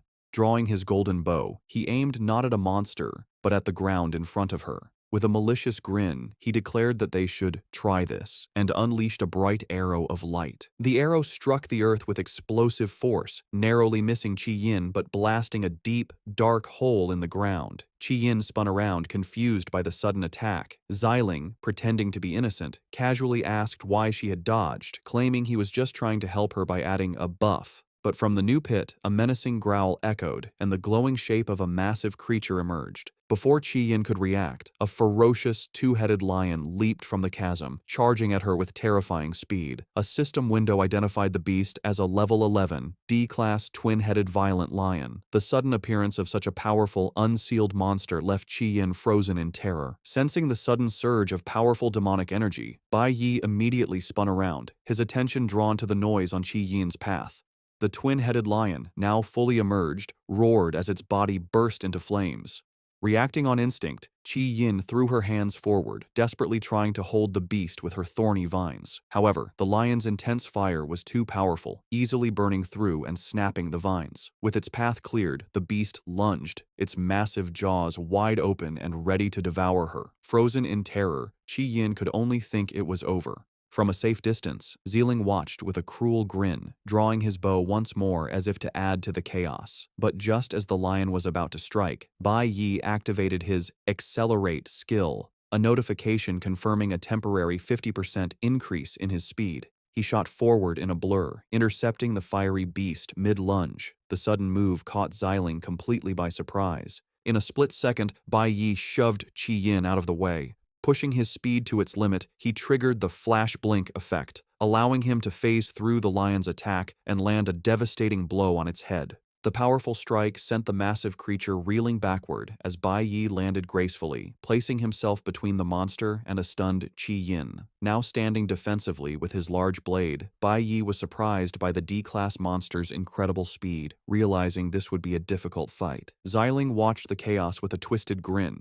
thinking he knew this dungeon inside and out. He was aware that while most D-class monsters were sealed, there was always one leaked twin-headed lion that would spawn. He gloated to himself, convinced that no matter how arrogant these rookies were, they stood no chance against a true D-class monster. His sinister plan was revealed as he thought about the final detail. The lion had been enhanced by his own skills. A glowing red status window appeared over the enraged beast, confirming Xiling's trick. The lion was in a light arrow state, its gravity reduced, and its damage and speed massively increased. Xiling mentally called it the fastest twin-headed lion. Another status window showed the lion was also berserk, granting it another 10% attack and 50% speed boost. Facing this impossibly strong foe, Bai Yi's expression turned grim. Clutching the dagger from his father's safe, he wondered if he would be forced to reveal his full strength to survive. Turning to Qi Yin, he told her to retreat to a safe distance, saying this was a monster she could not handle. Qi Yin looked on with frustration and anger at herself, cursing her hesitation from moments before. The massive, flame-covered twin-headed lion leaped into the air, hurtling directly towards Bai Yi and Qi Yin. Just as Bai Yi prepared to face it alone, Qi Yin, her face full of fierce determination, thrust her hand forward and shouted her spell. Vine Wall! In an instant, thick, thorny vines shot up from the ground, catching the lion midair and wrapping tightly around its body. Not letting up, Qi Yin poured more power into her spell, screaming for another layer. With a final roar, she unleashed a triple-layered vine wall, completely trapping the fiery beast and temporarily stopping its attack. Bai Yi looked on, surprised by her sudden display of power. Turning to him, Qi Yin asked if she could join him in the fight, promising not to hold him back. She declared that even though it was a D-class monster, she wanted to face it with him.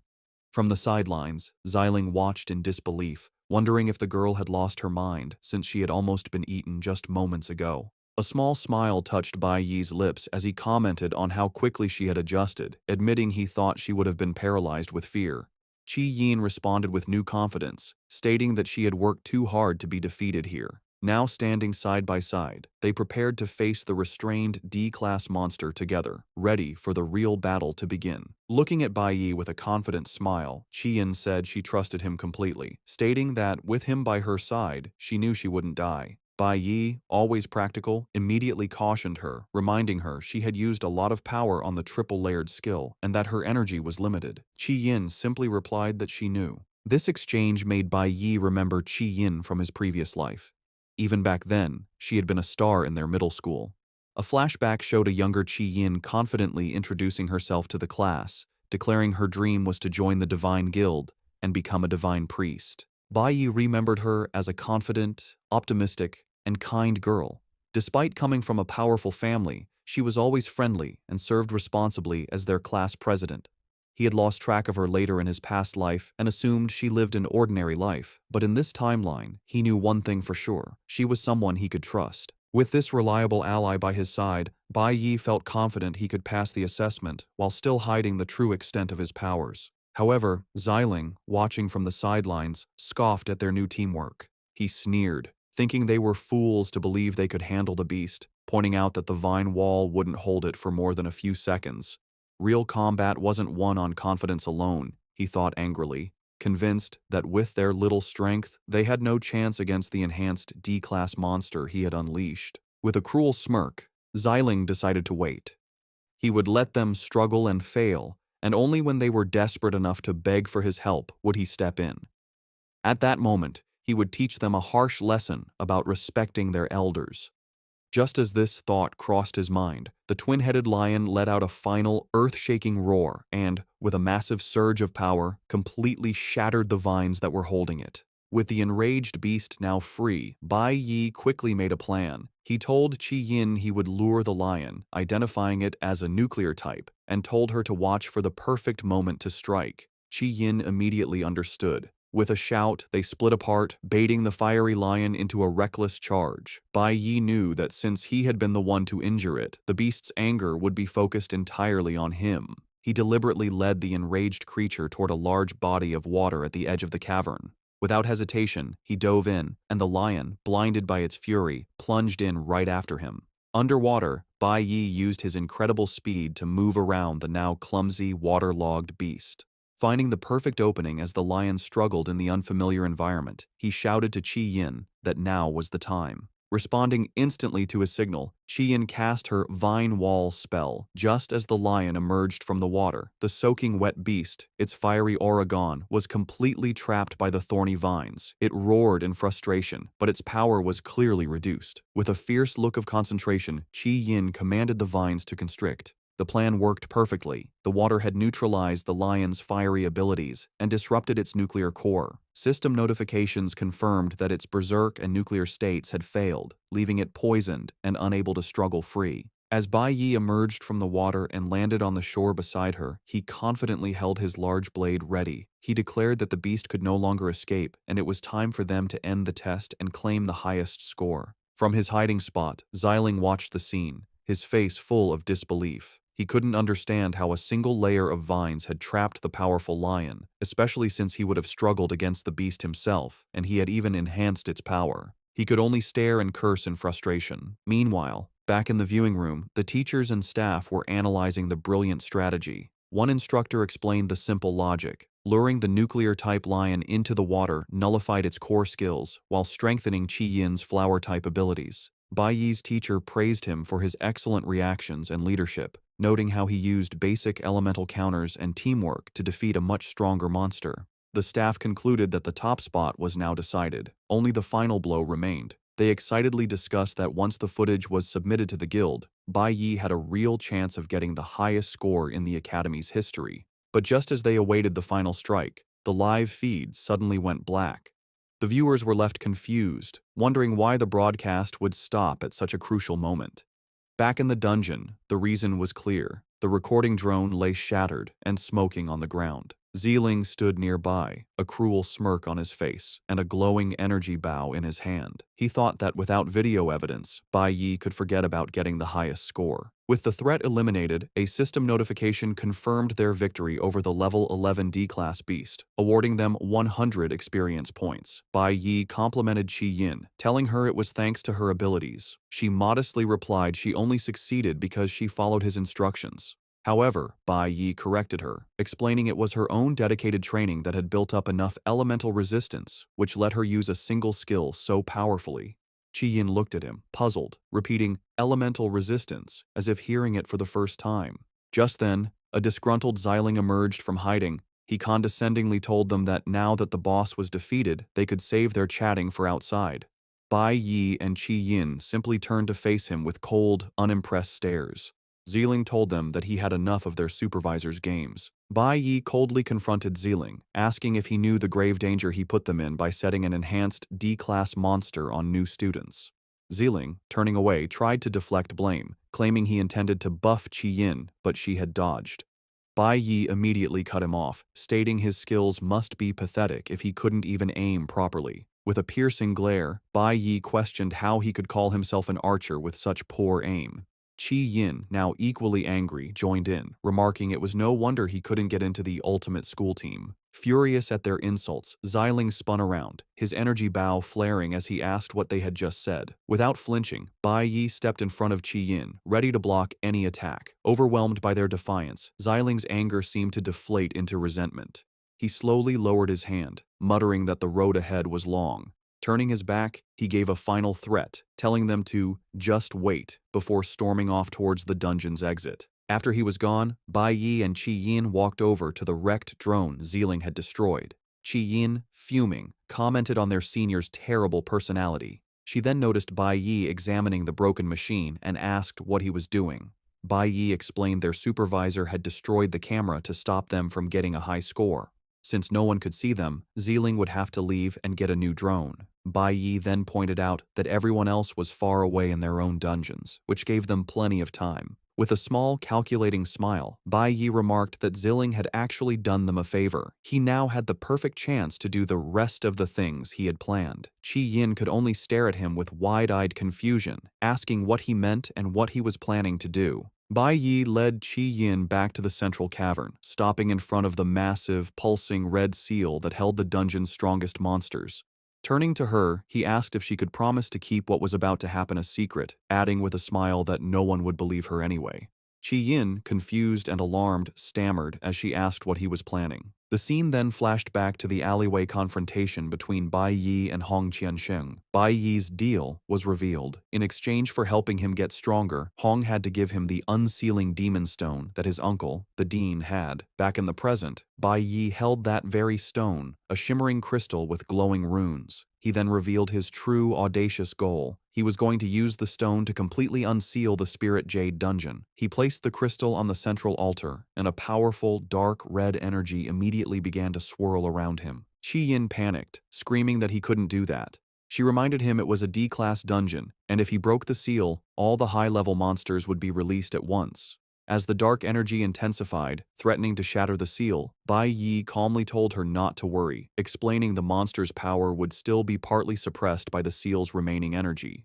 Qi Yin was not convinced, arguing that even so, there was no way the two of them could handle that many D-class monsters. "It won't take two people," Bai Yi stated calmly. As he spoke, a red string bracelet on his wrist began to glow, and a powerful fiery aura erupted around him. Qi Yin could only stare, stammering in utter shock as she witnessed the impossible. Bai Yi stood before her, no longer a warrior, but a mage, holding a glowing staff and surrounded by magical energy. Qi Yin's eyes went wide as she screamed, asking how he could possibly be a mage. As a powerful red aura surrounds him, Bai Yi tells a surprised Qi Yin to stay near the exit for safety. Instantly, the magical chains holding the beasts shatter with a loud crash, and three ferocious, flame-covered lions break free and charge toward them. Terrified, Qi Yin yells for Bai Yi to be careful, reaching out a hand as if to protect him. However, Bai Yi remains calm and faces the approaching beasts. Holding his staff, he summons Cloud Elemental Power as the lions roar. A system notification confirms he has switched to his E-Class Cloud Element Mage profession. With a determined look, he unleashes his spell, and a powerful wave of icy energy swirls around the charging beasts. Qi Yin watches in disbelief, realizing Bai Yi has a red profession, a very high rank. She thinks to herself how hard it was for her to control just one lion, and yet Bai Yi controlled all three at once, completely freezing them in a massive block of ice. As they both look at the trapped beasts, Bai Yi explains that after being sealed for so long, it was expected they would all come out at once. With an intense gaze, he adds that he will need a bigger area for what he plans to do next. Understanding her role, Qi Yin clenches her fists and agrees to Bai Yi's plan, quickly retreating to a safe distance. From the broken seal, a new wave of fiery, panther-like beasts emerges, their paws thundering across the ground as they charge forward with glowing red eyes. A much larger and more intimidating monster, a D-class fierce flame leopard, appears and towers over Bai Yi. Bai Yi confronts the beast head-on. He assesses the situation, noting that while the monsters are D-class, their strength has been cut in half from being sealed for so long. As a mage, he uses his ice-forming skill, a technique that turns moisture in the air into solid ice to control enemies. He thinks to himself that his first step is to restrain all of them. As the giant shadow of a beast looms over him, Bai Yi decides it's time to change tactics. A system notification appears, and he switches his profession back to Nuclear Warrior, preparing for a direct assault. Now in his Nuclear Warrior form, Bai Yi dodges a powerful lunge from a D-class fire sword beast, a green aura flaring around him as he narrowly avoids its attack. With a confident smirk, he internally mocks the beast for trying a sneak attack on him. As another fiery beast charges, Bai Yi activates a skill, disappearing in a flash of green energy, just as the monster strikes where he once stood. In a brilliant display of power, he instantly reappears, having switched back to his Cloud Element Mage profession, staff in hand, and ready to cast another spell. A close-up reveals one of the beasts completely encased in jagged, cracked ice. Watching from a safe distance, Qi Yin is stunned, wondering how he can switch between professions so freely. It is in this moment that she has a profound realization. Seeing him fight now, she finally understands why he insisted on training in the element room. He was practicing his elemental resistance. She reflects on her own magic, realizing she used to believe strength came from raw power and casting spells often. However, after watching Bai Yi's masterful display, she understands that true strength lies in controlling one's power. Qi Yin thinks about how elemental power comes from nature and is wild and difficult to tame. She now sees that only by gaining complete control over one's elemental power can a person unlock more versatile and powerful techniques. She watches in awe as Bai Yi manipulates the ice he created, turning a basic skill into a weapon and launching shards at the trapped beasts. A spark of understanding and determination glows in Qi Yin's eye. Bai Yi stands calmly. Before him, the entire horde of monsters is trapped, wounded, and defeated within his ice constructs, a testament to his incredible skill. Qi Yin can only look on, amazed that he has already mastered his abilities so completely. Watching Bai Yi's absolute mastery, Qi Yin lowers her head and clenches her fist, a shadow falling over her face. She thinks to herself that he has already left all of them far behind. However, as she reflects on his power, her look of despair softens into a gentle, blushing smile. She admits to herself that he is incredibly cool. Just then, the ground begins to tremble from a massive, thundering footstep. From the depths of the cave emerges the dungeon's true final boss, the Spirit Jade Demon Cave Lord, a colossal D-class fierce mammoth with glowing red eyes and a dark, menacing aura. A status window confirms its level and notes its attributes are halved because it is still in a sealed state. While any other student would be terrified, Bai Yi looks on with intense, glowing eyes, completely unfazed. He thinks to himself that the beast has finally appeared, revealing he had been expecting it. The mammoth lets out a roar and charges forward, leaping over the ice constructs that held the other defeated monsters. In response, Bai Yi is surrounded by a swirl of green energy as he switches back to his nuclear warrior class. He declares internally that the very thing he needs is on this beast. He stands his ground, ready for a final confrontation as the massive creature barrels toward him. In a stunning display of speed and power, Bai Yi leaps into the air and delivers a precise, powerful strike to a vital point on the mammoth's forehead, landing a critical hit that draws blood. Bai Yi drives his glowing green dagger deep into the mammoth's tough hide, drawing blood with his powerful strike. He lands gracefully as the colossal beast recoils, now bleeding from several wounds. With a grim expression and blood on his face, Bai Yi internally notes that this sealed level 15 mammoth is weaker than the level 10 monkey boss he fought before. Roaring in pain, the wounded mammoth thrashes its massive head and charges at Bai Yi in a blind fury, its powerful stomp cracking the ground beneath it. Undeterred, Bai Yi moves with incredible speed, unleashing a relentless series of attacks and landing multiple critical hits on the beast's vital points. Overwhelmed by the assault, the mammoth finally stumbles, its massive body beginning to fall. Sensing victory, a new power awakens within Bai Yi. His eye begins to glow with a brilliant golden light, and he is suddenly surrounded by a powerful, fiery aura. Holding his dagger ready, he prepares to unleash a devastating final attack. Activating his title, 1 against 100, Bai Yi unleashes his ultimate skill, Sanctuary. A massive, horizontal wave of golden energy erupts from him, sweeping through the cavern and engulfing the mammoth and every other monster in its path. The colossal mammoth can only roar in terror as the overwhelming power washes over it. The attack is so powerful that it not only hits the final boss, but also destroys the other beasts still trapped in Bai Yi's ice constructs, instantly killing them. A flood of system notifications appears, confirming the defeat of multiple D-class monsters, twin-headed lions, fierce flame leopards, and fire sword beasts, awarding him hundreds of experience points for each kill. The final notifications confirm the defeat of the level 15 D-class fierce mammoth, which grants him a massive 1,000 experience points. He also loots valuable materials, including fiery beast bones and a high-grade material called the Jade Tooth, used for forging E-class nuclear weapons. Standing in the now-cleared dungeon, Bai Yi holds a crescent of pure golden energy in his hand. His personal status screen is displayed, showing a significant increase in experience across his flower, cloud,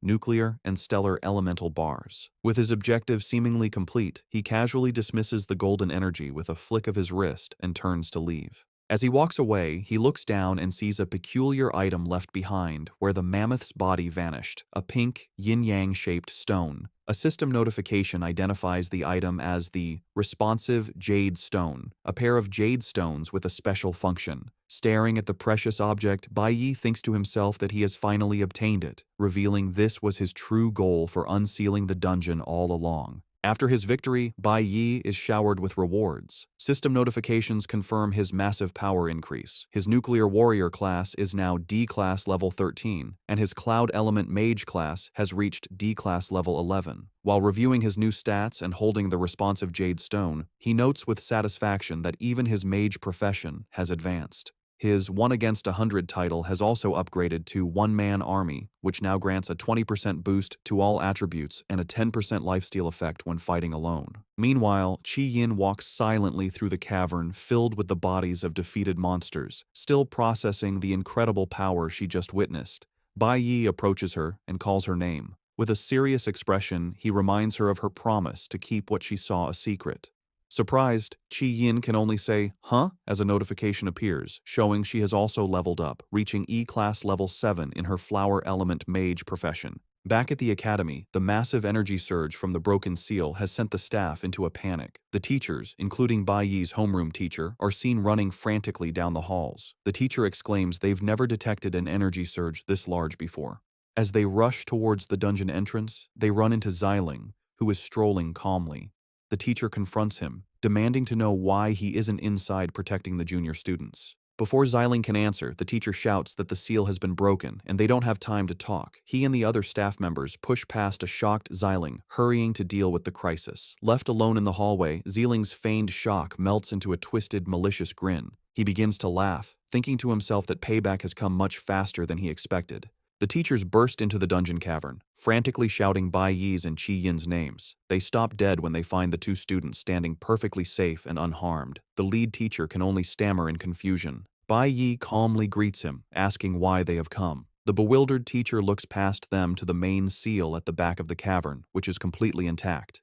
He wonders aloud if the monitoring equipment reported an error, relieved that the students are safe. The scene then shifts to Friday, May 29th, right before the end of the school day. Xiling is meeting with the green-haired vice captain of the ultimate school team. With a smug grin, Xiling asks if the materials he has submitted are finally enough to secure the last open spot on the team. The vice captain, however, smiles slyly and apologizes, informing Xiling that their captain has already chosen someone else. Xiling is stunned and enraged, demanding to know who was picked over him. He grabs the vice captain, yelling that the spot was supposed to go to the most valuable person, and questioning if his own strength and background were not enough. Just then, a woman's voice from the doorway states that they have already found the most valuable person. A confident woman with brown hair, the captain of the team, enters the room with a smirk. A status window identifies her as Ling Yue, a golden lightning assassin of an unknown level. She comments that the student named Bai Yi is very interesting, revealing that he is the one who has captured her attention and earned the spot. The story shifts to Friday evening, May 29th, at an outdoor noodle stand. Inspector Chen Jinwu is sitting with Bai Yi's father, Bai Lingsheng. Chen Jinwu, smoking, warns Lingsheng not to cause any more trouble, reminding him he went to great lengths to get him released from prison early. While eating his noodles, Lingsheng casually confirms he understands, though his expression quickly darkens into a resentful glare when the inspector isn't looking. Chen Jinwu leans in, informing Lingsheng that he has heard Dean Hongliang will be arriving next Friday, and asks if he understands what that means. Lingsheng simply tells him to relax.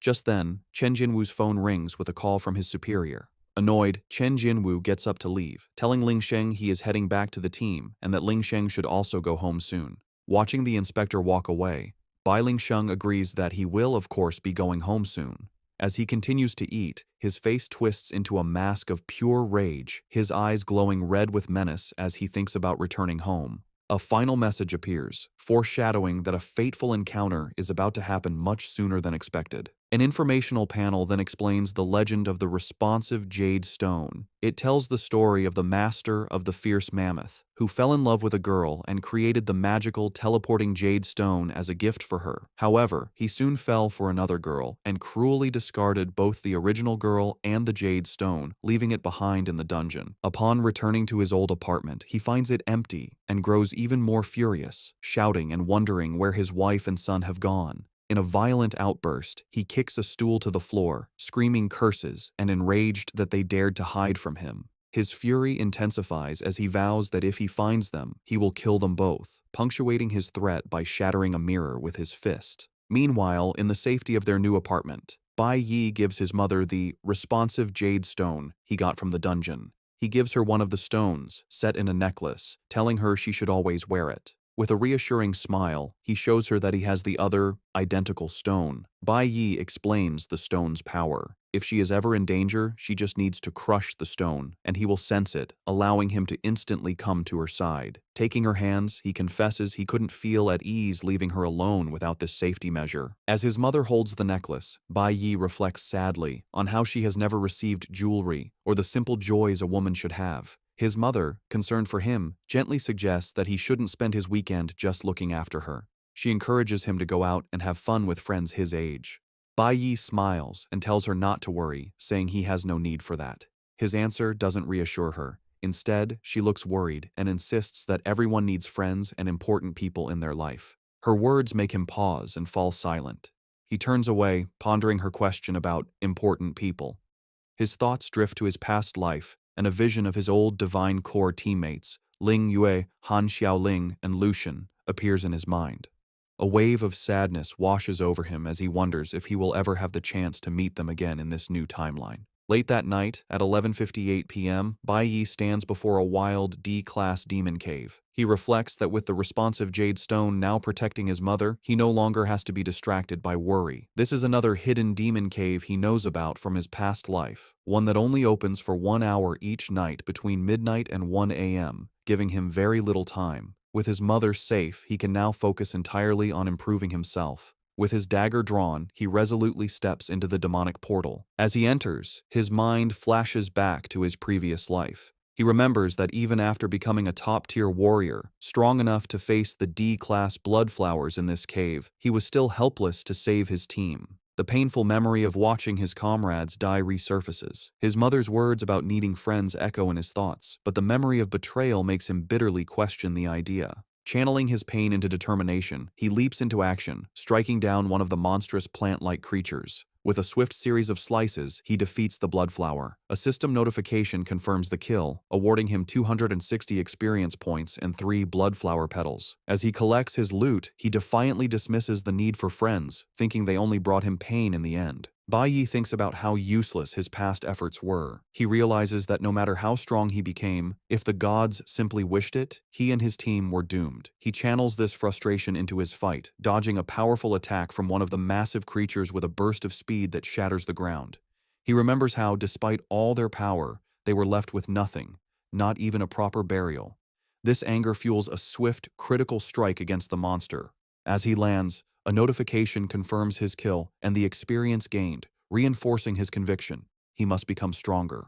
He pushes himself to move faster, weaving through a horde of demonic tendrils. He grits his teeth, determined to become stronger than everyone else, even as he is swarmed and bitten by multiple creatures. Despite the pain, his gaze remains sharp and fiercely determined. He unleashes a furious counterattack, a whirlwind of slashes that cuts down the surrounding monsters, with notifications of his kills and experience flashing rapidly. Bloodied and battered, with a monster's tentacle between his teeth, he resolves that he must fight with his life on the line, looting corpse toxin from his kills. His thoughts turn to his current weakness. He realizes that right now he is far too weak, not even strong enough to defeat his own father, Bai Lingsheng. He then thinks of the greater threats ahead, like the talented traitor from his past life. Wiping the blood from his mouth, he comes to a solemn realization. He understands there are no shortcuts or easy paths for him. He must stand his ground and face every single enemy without avoidance. With this renewed resolve, he stands firm before a seemingly endless horde of monsters, ready to fight his way through them all. Standing before the overwhelming horde of demonic monsters, Bai Yi prepares to unleash his full power. He activates his ultimate skill, Sanctuary, swinging his dagger with incredible force. A devastating wave of golden energy erupts from his blade, engulfing the creatures as they roar in pain. The powerful attack instantly destroys the swarm, and a flood of notifications confirms his kills, awarding him hundreds of experience points for each defeated bloodflower and corpse orchid. After the immense attack, Bai Yi lands, his body still covered in golden flames as he pants from the effort. Bloodied but determined, he glances at the time and realizes the demon cave entrance will close in just 20 minutes. Looking across the cleared area, his eyes lock onto the dungeon's leader. He knows he must hurry and defeat the boss before his time runs out. On Saturday, May 30th, at 12:39 a.m., Bai Yi stands before the final boss of the dungeon, a massive, wood-like creature. Surrounded by a powerful green aura, he holds his weapon ready and declares that it is the monster's turn to face him. To his surprise, the boss doesn't react as expected. Instead, it leaps away with incredible speed, disappearing in a blur of green light. The creature, a level 20 D-class lord named Ye Wuren, reappears and launches a fierce attack, forcing a surprised Bai Yi to dodge. Recovering quickly, Bai Yi swings his own weapon in a powerful counterattack, cleanly slicing off one of the monster's arms. However, his victory is brief. The boss remains calm and gathers green energy in its remaining hand. It activates a self-healing skill, and Bai Yi watches in shock as the severed arm completely regenerates in seconds. He can't believe its incredible regenerative ability. Before he can process this, Ye Warren slams its fist into the ground, causing many sharp, vine-like tendrils to erupt from the earth. Despite the boss's regeneration and the erupting tendrils, Bai Yi turns to face the creature with a calm expression. However, his confidence is shattered when the blood-flower monsters he had defeated begin to rise from the ground, roaring back to life. He watches in disbelief as the resurrected beasts charge toward him, wondering how they could be standing again. He knows a D-class lord shouldn't be able to resurrect its minions, and this strange development puts him on edge. While his attention is focused on the charging horde, a shadowy whip-like attack lashes out from his blind spot. His eyes widen in shock as the attack hits him, piercing clean through his side in a spray of blood. The force of the blow sends him stumbling backward, impaled by the dark tendril. As he struggles, he realizes the horrifying truth. A second, almost identical lord has appeared. A system notification identifies this new monster as Chi Warren, the twin brother of Ye Warren, another level 20, D-class lord. Bai Yi grits his teeth in pain, realizing he's facing two bosses at once. The two twin lords now stand together: Ye Warren, the green one, fully recovered, and Chi Warren, the purple one, who just ambushed him.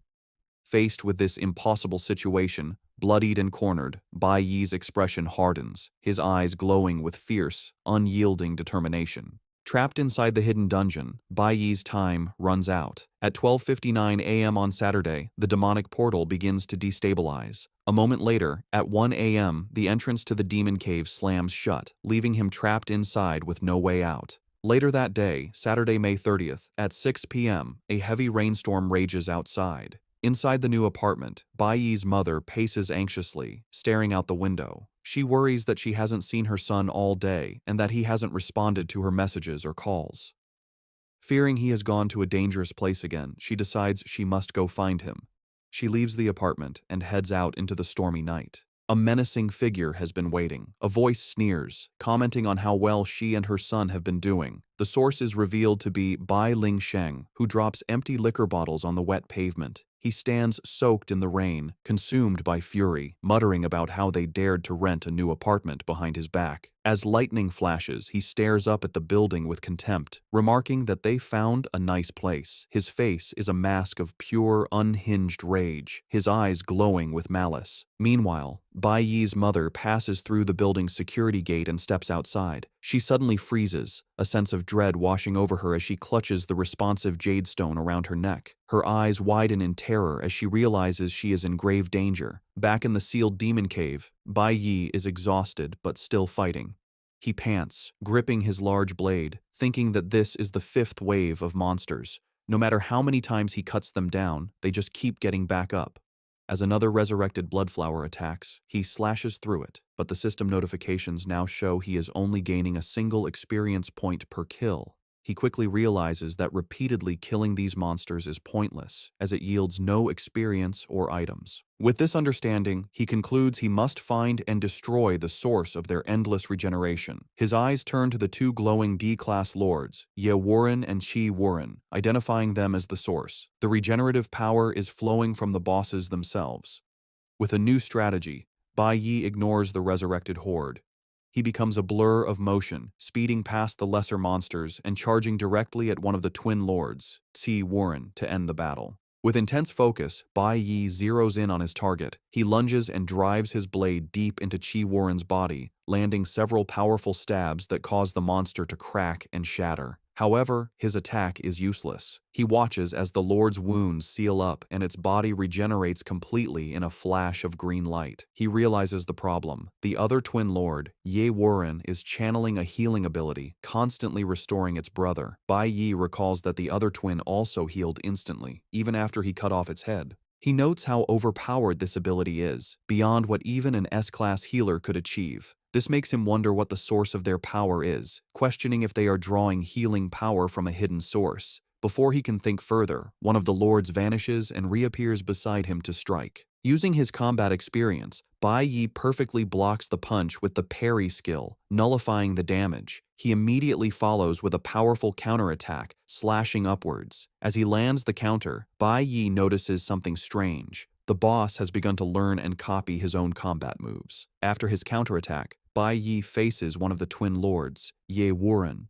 To his surprise, the monster speaks, saying that Bai Yi is very strong. The other twin appears, and both bosses ready themselves for the next phase.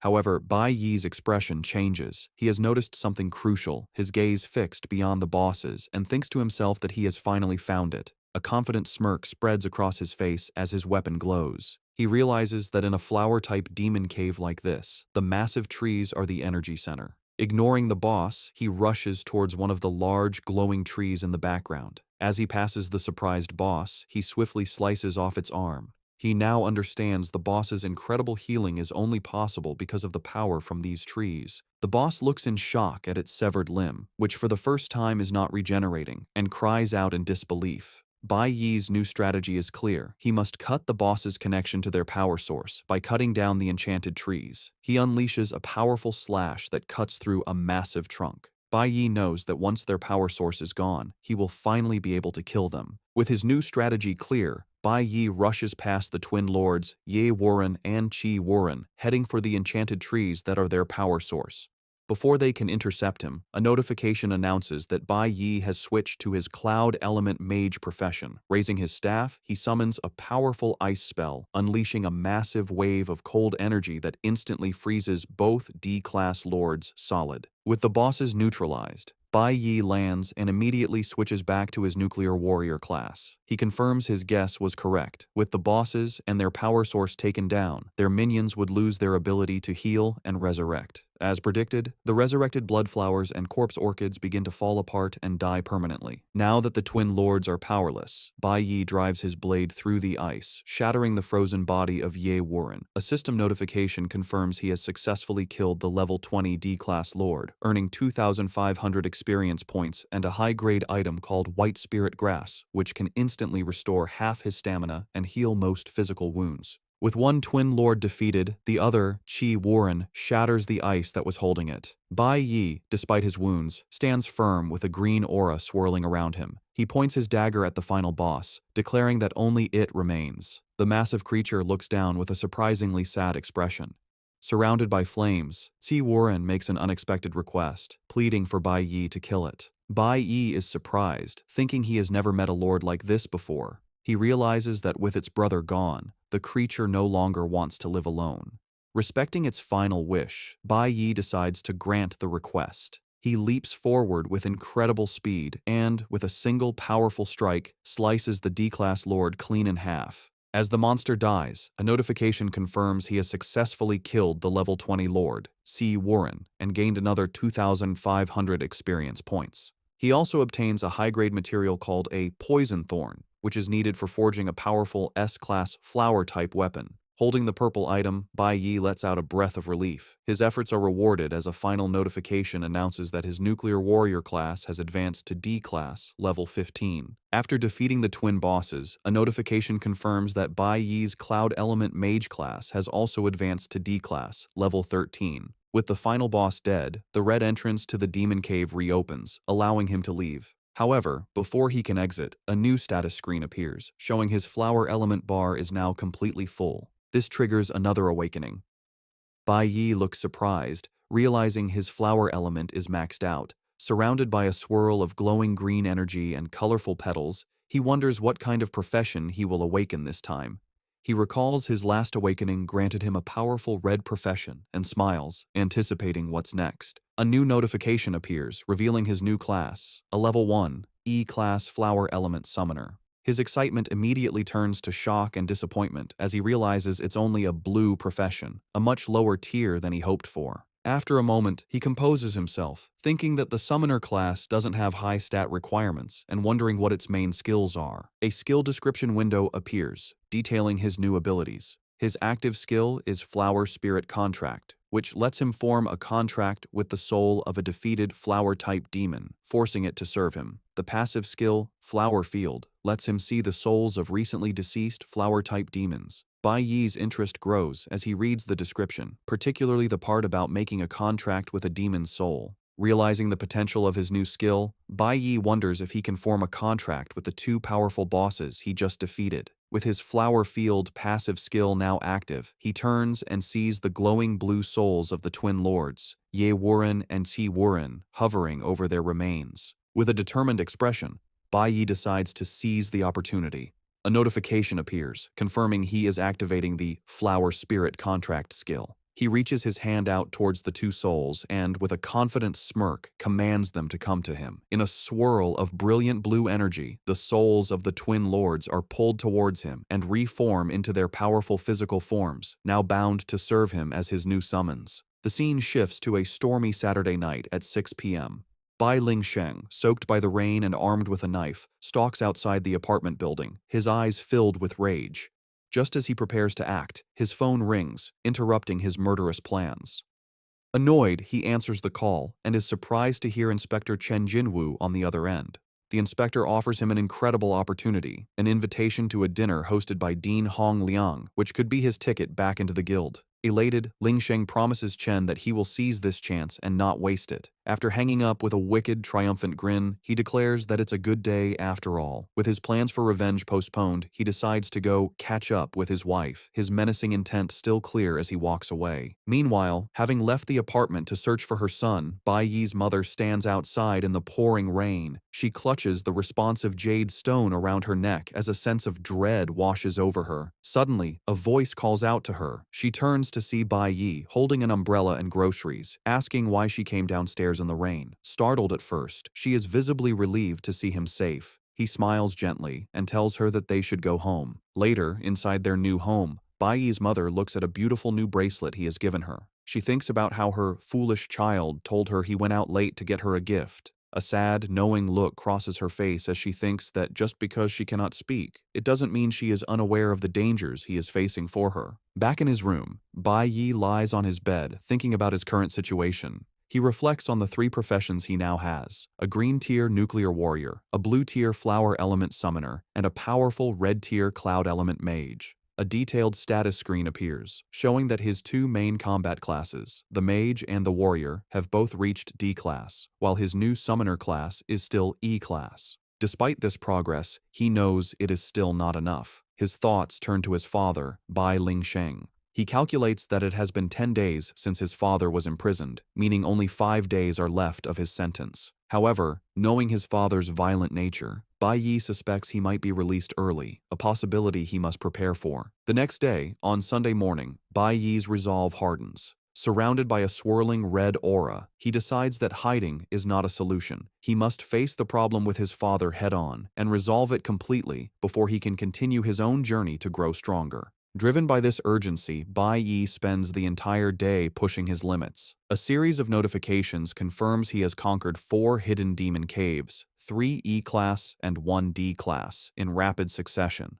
By Sunday afternoon, he stands before another, more dangerous D-class hidden demon cave with an unknown threat level. Knowing he cannot afford to rest and must reach C-class as fast as possible, he enters without hesitation. By Sunday night, he emerges victorious, a red aura still radiating from him as a notification confirms the D-class cave has been cleared. He has leveled up again and thinks that the next time he meets his father, he will be the stronger one. As he stands, he senses something new and looks around, puzzled. A new notification appears, announcing he has earned the title Lone Brave for clearing 10 demon caves of a level equal to or greater than his own. This title grants him the Mark of the Brave and hints at unlocking a Tower of the Brave in the future. Bai Yi can only stare at the message, wondering what this new development means. On Monday morning, June 1st, at the Awakened Academy, Teacher Huang stood before her class with an exciting announcement. She informed her students that the final results of the combat simulation were in. She proudly announced that 2 of their own, Bai Yi and Qi Yin, had earned the first and second highest scores in the entire school. She added that after a thorough analysis of his performance, Bai Yi was awarded the highest score in the academy's history. The news left Qi Yin blushing with joy, while Bai Yi remained serious and composed. Because of their outstanding performance, Teacher Huang continued, both had qualified for the prestigious training camp. She then revealed an even greater reward. Thanks to Bai Yi's record-breaking score, they would also be granted a rare audience with the gods. While Bai Yi remained silent, the rest of the class erupted in shock. One student shouted in disbelief, pointing out that meeting the gods was an incredible honor that even high-ranking priests might never receive. Bai Yi, however, saw this as an unexpected opportunity. To him, this was a bonus, a chance to meet that group of gods who had betrayed him much sooner than he expected. His middle school friend, overcome with emotion, grabbed his arm and cried dramatically, begging Bai Yi not to forget his old friends once he became famous.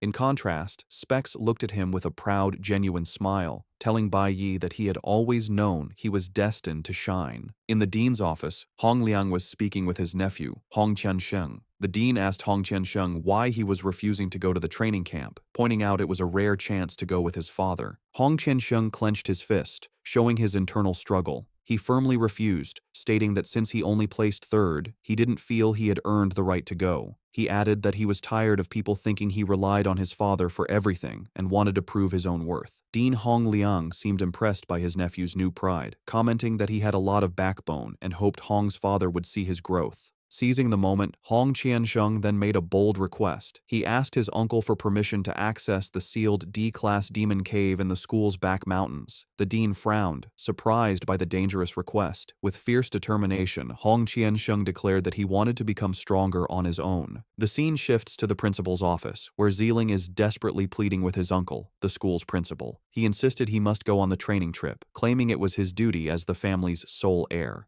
The principal, a stern man named Kui Yun King, calmly scolded Zeeling for acting so impulsively when he knew the weight of his family's legacy. The principal's expression darkened as he confronted Zeeling, asking why he empowered a monster to attack his own juniors during the combat simulation. Caught in his lie, Zeeling stammered, unable to form an excuse. The principal slammed his hand on the desk in anger, shouting that the higher-ups weren't fools and could easily see through his clumsy scheme. He revealed that he was the only reason Zeeling wasn't expelled, his intimidating presence making Zeeling tremble in